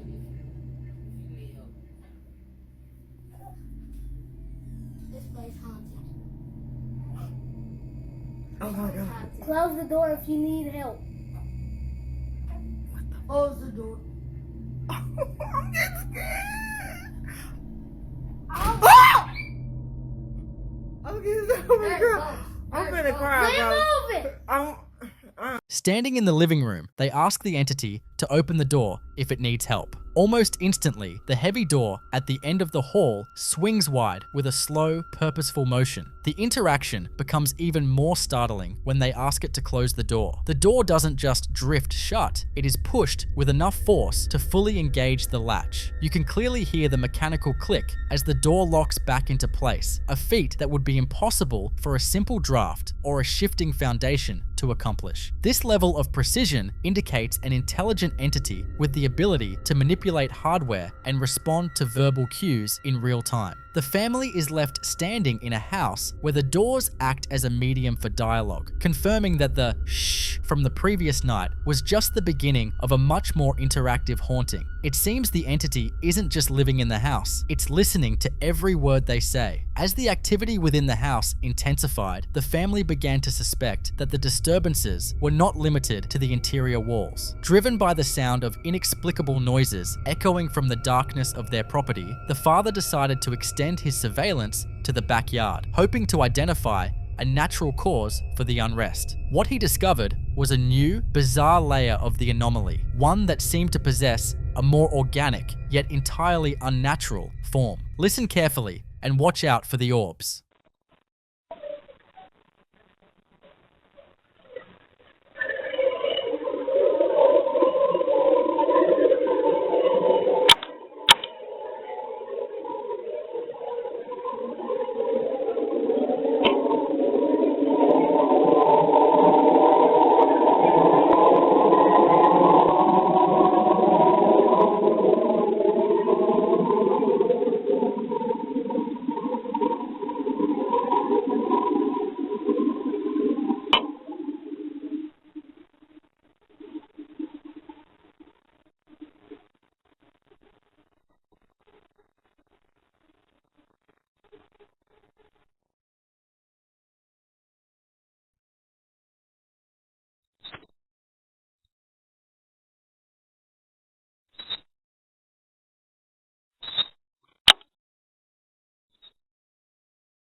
In the grainy night vision footage, what appears to be a large, bird-like creature is seen momentarily before the atmosphere is flooded with strange orbs of light. These aren't the typical dust motes or insects often dismissed in paranormal videos. These orbs possess a self-luminous quality and a level of intentionality in their movement that causes the camera's digital tracking system to visibly struggle. It frantically pans and zooms, unable to lock onto the rapidly shifting light sources that appear to be playing a game of hide and seek with the lens. The father noted that these visual anomalies are consistently accompanied by unusual, sharp sounds that seem to originate from the air itself. This expansion of the haunting suggests that whatever is interacting with the family isn't just claiming a room, it's claiming their entire environment. The presence is no longer just the thing in the hallway, it has become a pervasive shadow that covers every square inch of their lives, waiting for the cover of night to manifest its most bizarre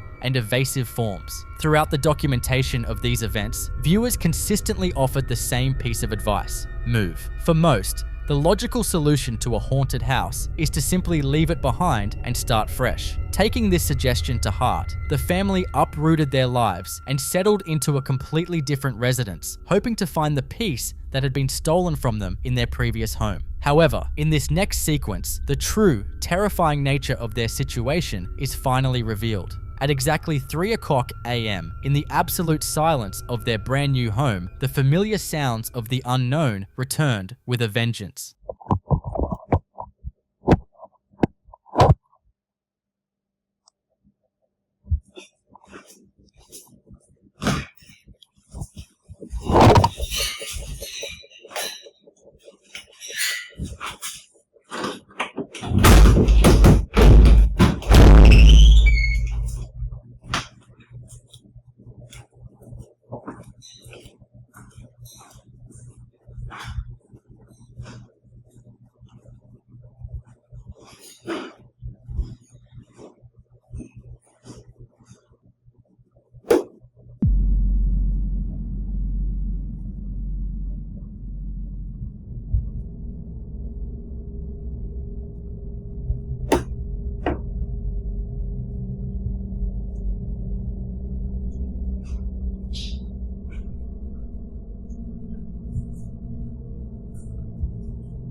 Despite using software to strip away the white noise, the audio remains sharp, with the sounds of deliberate knocking and heavy objects falling from shelves in the distance. The father, audibly exhausted, addresses his audience with a chilling realization that changes everything. He confirms that this is his new house, yet the activity remains unchanged. This is the definitive moment the narrative shifts from a haunted house to a haunted family. In paranormal terminology, this is a person-centered haunting, where the entity is anchored not to a physical structure or historical site, but to the individuals themselves. Moving 1,000 miles away wouldn't make a difference. The shh and the shadows are traveling with them in the moving truck, making it clear that there is no geographic escape from what has chosen them. In the final and most conclusive piece of evidence, the father decides to confront the presence in their new kitchen, seeking a direct answer to the question that has been haunting them more than the entity itself. Sitting in the middle of a room that should be a sanctuary,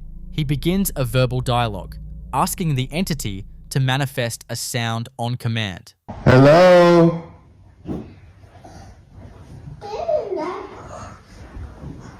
Can you make a noise? Can you make a loud noise?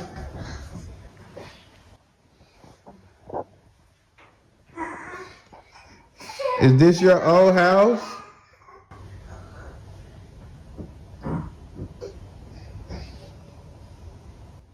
Have you been following us?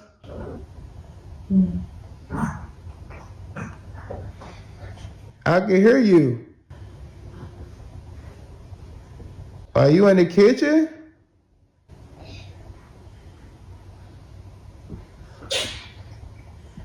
Can you knock 2 times?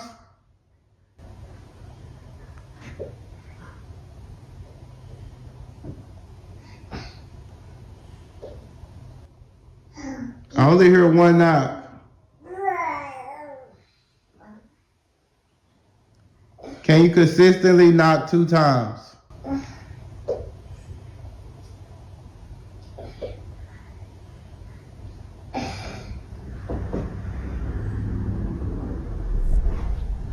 What is your name?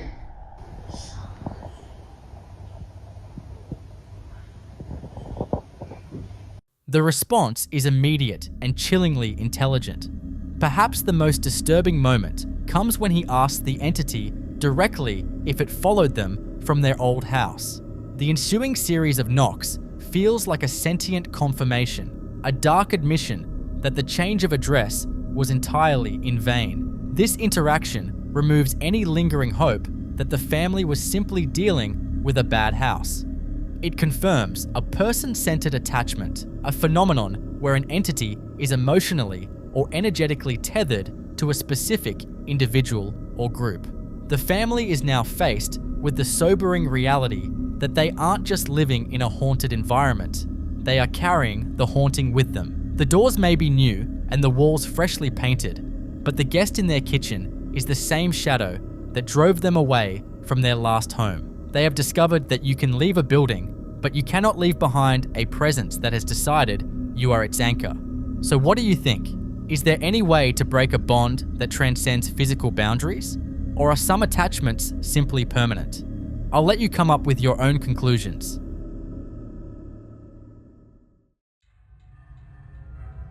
The next clip was captured in a home where the owner lives completely alone, but based on this footage, it looks like he might have a roommate he didn't account for. The man's son-in-law shared this video after checking the security feed from a day when the house was supposed to be entirely empty.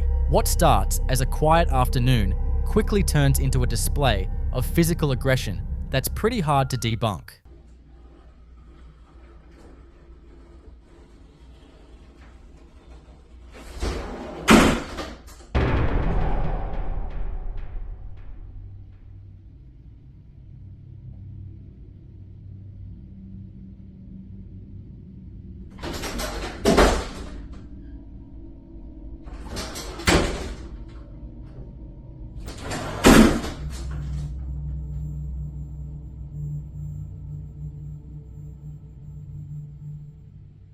Right off the bat, you hear this heavy, shuffling sound, almost like someone is dragging a piece of furniture across the floor. Then, without warning, the double closet doors slam shut with enough force to make you jump. Now, here is where it gets scientifically weird. The family points out 2 major red flags.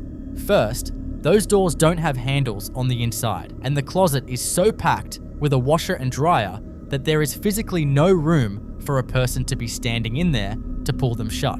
But the real nope moment happens right after the slam. You can see a light flickering from the gap in the doors. According to the owner, that light hasn't worked in years and isn't even plugged into a power source anymore. We see a lot of ghost videos, but when you combine a physical slam with a dead light bulb coming back to life, you're moving out of the realm of drafty houses and into something much more intentional. It's as if the entity wanted to make sure its presence was felt, heard, and seen all at once. Is this a classic case of an entity using a dead electronic as a battery to manifest, or is the house itself just holding onto some aggressive energy?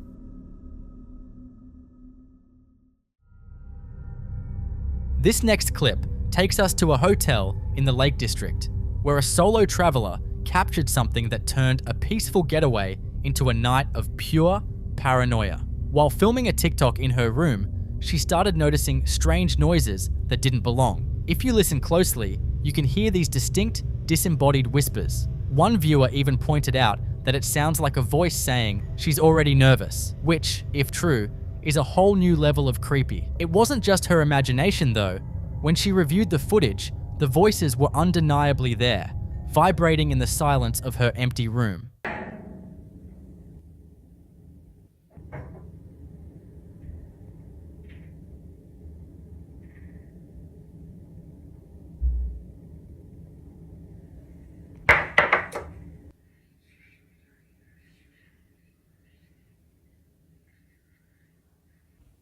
Hello?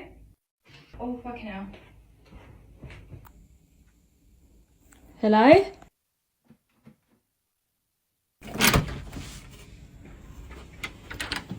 Hello?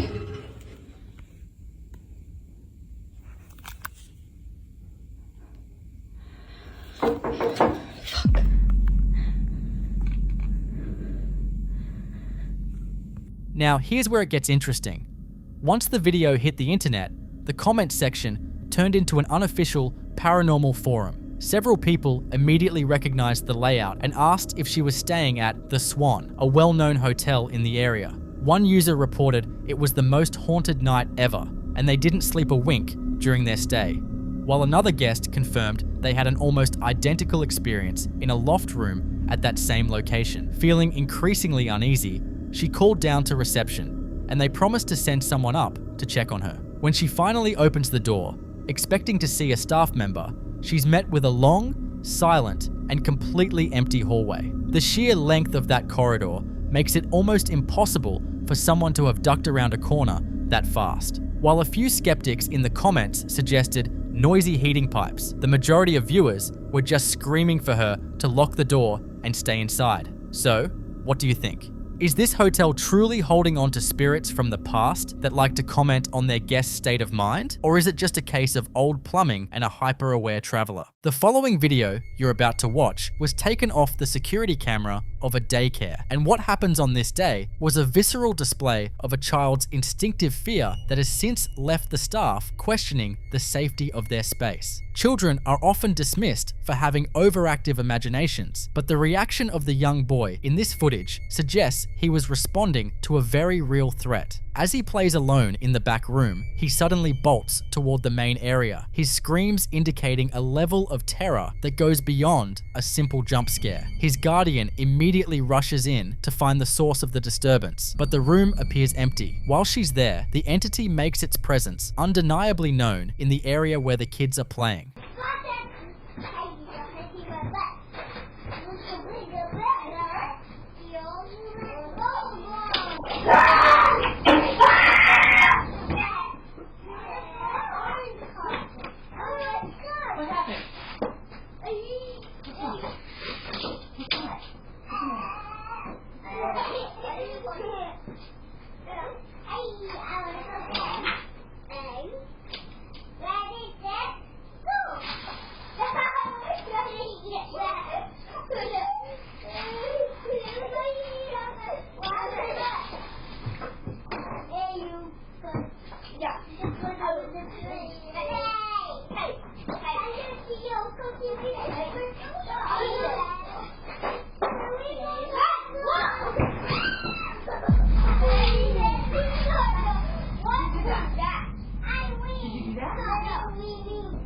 Were you in there?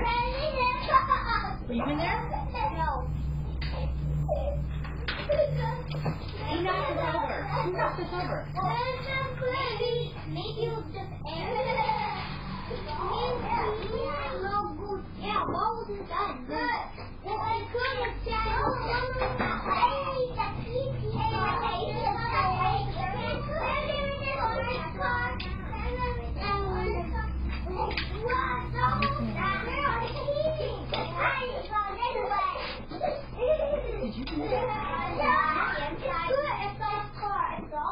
While the adult is searching for an intruder, a heavy plastic playhouse is violently flipped over by an unseen force. This requires significant kinetic mass, far beyond what a simple draft or unbalanced toy could achieve. But the most unsettling detail is what many viewers, and eventually the staff, spotted upon reviewing the playback. If you look closely at the white door frame, just as the boy flees, you can see dark, finger-like appendages briefly gripping the top of the trim. It appears as though something was literally hanging over the doorway, watching the child escape. It's a chilling reminder that sometimes the things children fear aren't just in their heads, they are actually waiting in the shadows. Seeking an explanation for this aggressive outburst, the Guardian returned to the now abandoned room to investigate a potential catalyst for the activity. Hoping to understand why the little boy was so terrified to even glance at the door, she highlights a specific piece of furniture that many paranormal researchers often warn against as a high-risk object. In the corner of the room sits a child's adult-sized vanity with mirrors positioned in such a way that they directly face one another. I wanted to quickly show you exactly what it was that was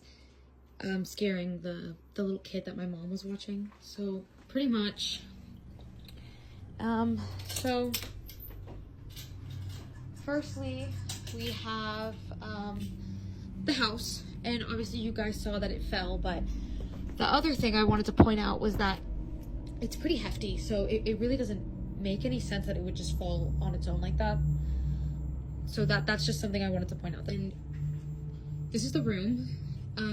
The crazy thing about this is that there was like markings at the top of the entranceway of like the doorway, and I guess in the video you can see hands gripping onto the doorway. I don't really know what to make of that. I thought at first that it was like bugs or something like that, but it looked almost like two hands like gripping on the top, like leading into this room, just like. But the main thing, and the reason that the little boy was screaming, is actually in here. We have this covered up for a reason.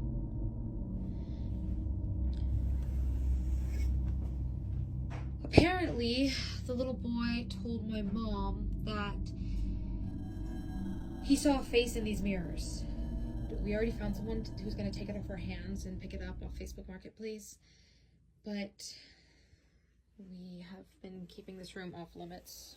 The boy claimed to have seen a face manifesting within the glass, a detail that aligns perfectly with long-standing occult folklore regarding infinity mirrors. In many spiritual traditions, placing mirrors in this exact position, where two mirrors are facing themselves, is believed to create a spiritual corridor or a portal, essentially thinning the veil between our world and the next. The infinite reflection is thought to act as a bridge, allowing entities from the periphery to step into our physical reality. Because of this, the daycare has declared the room off limits, but the physical violence we witnessed with the playhouse suggests that simply keeping the door shut might not be enough to contain what came through. Once a portal is established, the energy tends to anchor itself to the space. It's a sobering look at how a simple decorative choice might have invited an unwanted guest into a place meant for play. Recognizing that the situation was escalating, the staff made the difficult decision to remove the suspected source of the energy from the premises entirely. In an effort to restore peace to the daycare, they listed the vanity on Facebook Marketplace, being fully transparent with potential buyers about the strange history attached to the piece. That we're going to keep the room closed off from the kiddos for now so they can play in the rest of the space.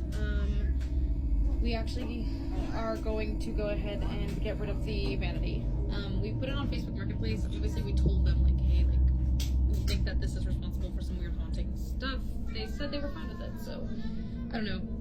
This is closed off for now, so the kids are just gonna stay here and not in there anymore until we get this figured out. Despite the warnings, an urgent buyer came forward, claiming to be unbothered by the reported hauntings. This decision to offload the object highlights a common dilemma in paranormal cases. Does removing an anchored object truly end the activity, or does the entity remain attached to the location itself? The issue might be with the room's layout, rather than the vanity, as the environmental thinness created by the mirrors might persist even after they are gone. For now, the room remains gated and empty, a silent zone in a building that should be filled with laughter. The daycare staff is hopeful that once the vanity is hauled away, the hand at the top of the door frame and the shifting shadows will go with it. But as any seasoned investigator will tell you, some doors, once opened, are notoriously difficult to close, especially when they have been welcomed by a configuration that invites the unknown. While the staff waited for the buyer to arrive, the daycare remained in a state of high alert. The vanity was still positioned in the back room, serving as a silent, reflecting observer of the growing tension. However, any hopes that the entity would remain passive until the piece was removed were quickly shattered. In the following sequence, the security camera captures an event that defies the mechanical reality of the building.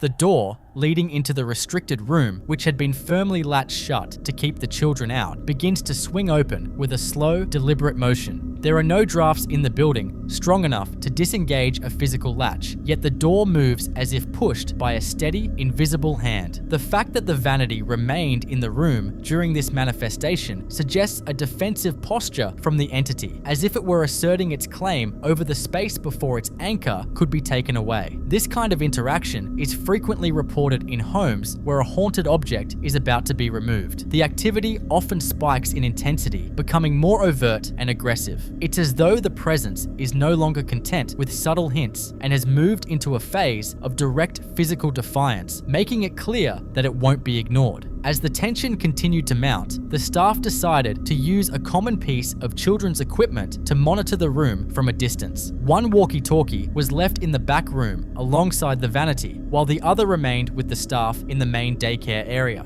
It was a simple experiment, but the results were anything but expected.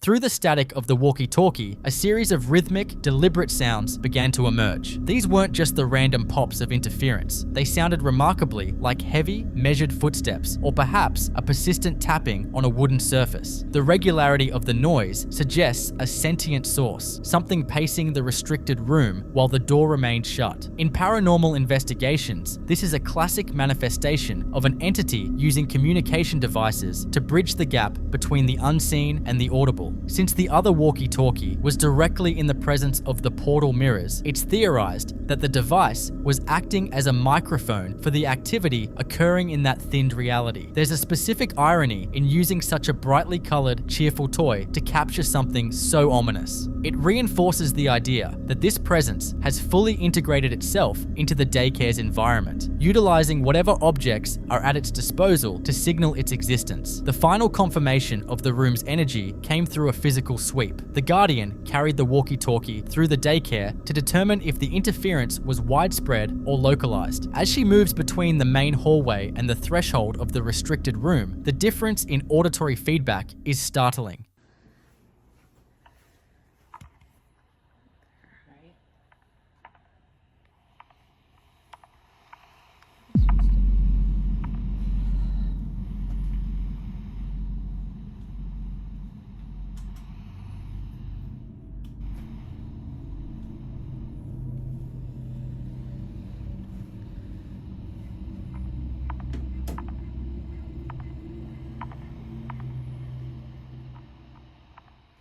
Outside the room, the device is relatively quiet, but the second she steps into the space containing the vanity, the walkie-talkie erupts into a frantic, rhythmic clicking. It sounds remarkably like a Geiger counter hitting a radioactive hot zone. When she retreats, the noise vanishes. When she enters, it returns with aggressive speed. This localization is the definitive hallmark of an anchored haunting. It confirms that the entity's influence is tethered specifically to that square footage. Some commenters have suggested that the vanity didn't just bring the energy, it acted as the lightning rod that allowed it to strike. The daycare has since moved the furniture and had the space cleansed, hoping that removing the portal would finally break the entity's grip on the building. Whether the daycare is truly quiet now remains to be seen, but the physical evidence captured across these 6 clips tells a story of an uninvited guest that was very much at home. So, what do you think? Is the room finally empty, or did the vanity simply leave behind a permanent hole in the veil? I'll let you come up with your own conclusions. In this next clip, a routine night of monitoring a sleeping child turns into a parent's worst nightmare. Many families use nursery cameras for peace of mind, but for this household, the technology captured a physical interaction that defies a rational explanation. As the child sleeps soundly in their crib, pay close attention to the white charging cord and controller hanging off the edge of the nearby furniture.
From the deep shadows beneath the crib, a small, pale, hand-like manifestation reaches out and distinctly grips the cord, pulling it downward with deliberate force. The child instantly stirs, as if sensing a presence in the immediate vicinity. In paranormal research, these partial manifestations are particularly chilling because they suggest an entity that has gathered enough energy to form physical appendages. The shape of the hand appears small, leading some to speculate it could be a child's spirit, but the aggressive nature of the movement has others fearing a more opportunistic presence. It is a stark reminder that even in the supposed safety of a nursery, we may not be as alone as we think. The activity in the home didn't stop with subtle tugs on a wire. The next day, the homeowners decided to take a more proactive approach after a series of unexplained events left them feeling uneasy in their own space. They set up an infrared camera to monitor the main living area while the entire family was out of the house, hoping to catch a glimpse of whatever was causing the disturbances. What they captured instead was an auditory assault that suggests an intelligent and seemingly territorial presence.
Amidst the normal background noise of the empty house, the silence is suddenly shattered by a massive, booming bang that sounds as if it's coming from right next to the camera lens. The force of the sound is so intense, it causes a visible distortion in the audio feed. But the most chilling part happens just seconds later. As the echoes of the bang fade, a clear, deliberate, and very human-sounding shh is heard, as if the entity is mocking the recording device, or perhaps hushing the house itself. Later in the same recording, the homeowners also captured the distinct sound of whistling and witnessed clothing hanging on a rack, moving on its own. This combination of physical manipulation and vocal mimicry is a hallmark of a high-energy haunting, where the entity is no longer hiding but actively engaging with the environment. For these residents, the shh was the final straw, a direct sign that whatever is in their home knows they are watching. Is this a spirit asserting its dominance over the home, while the owners are away? Or is it trying to warn them of something even more malevolent lurking in the walls?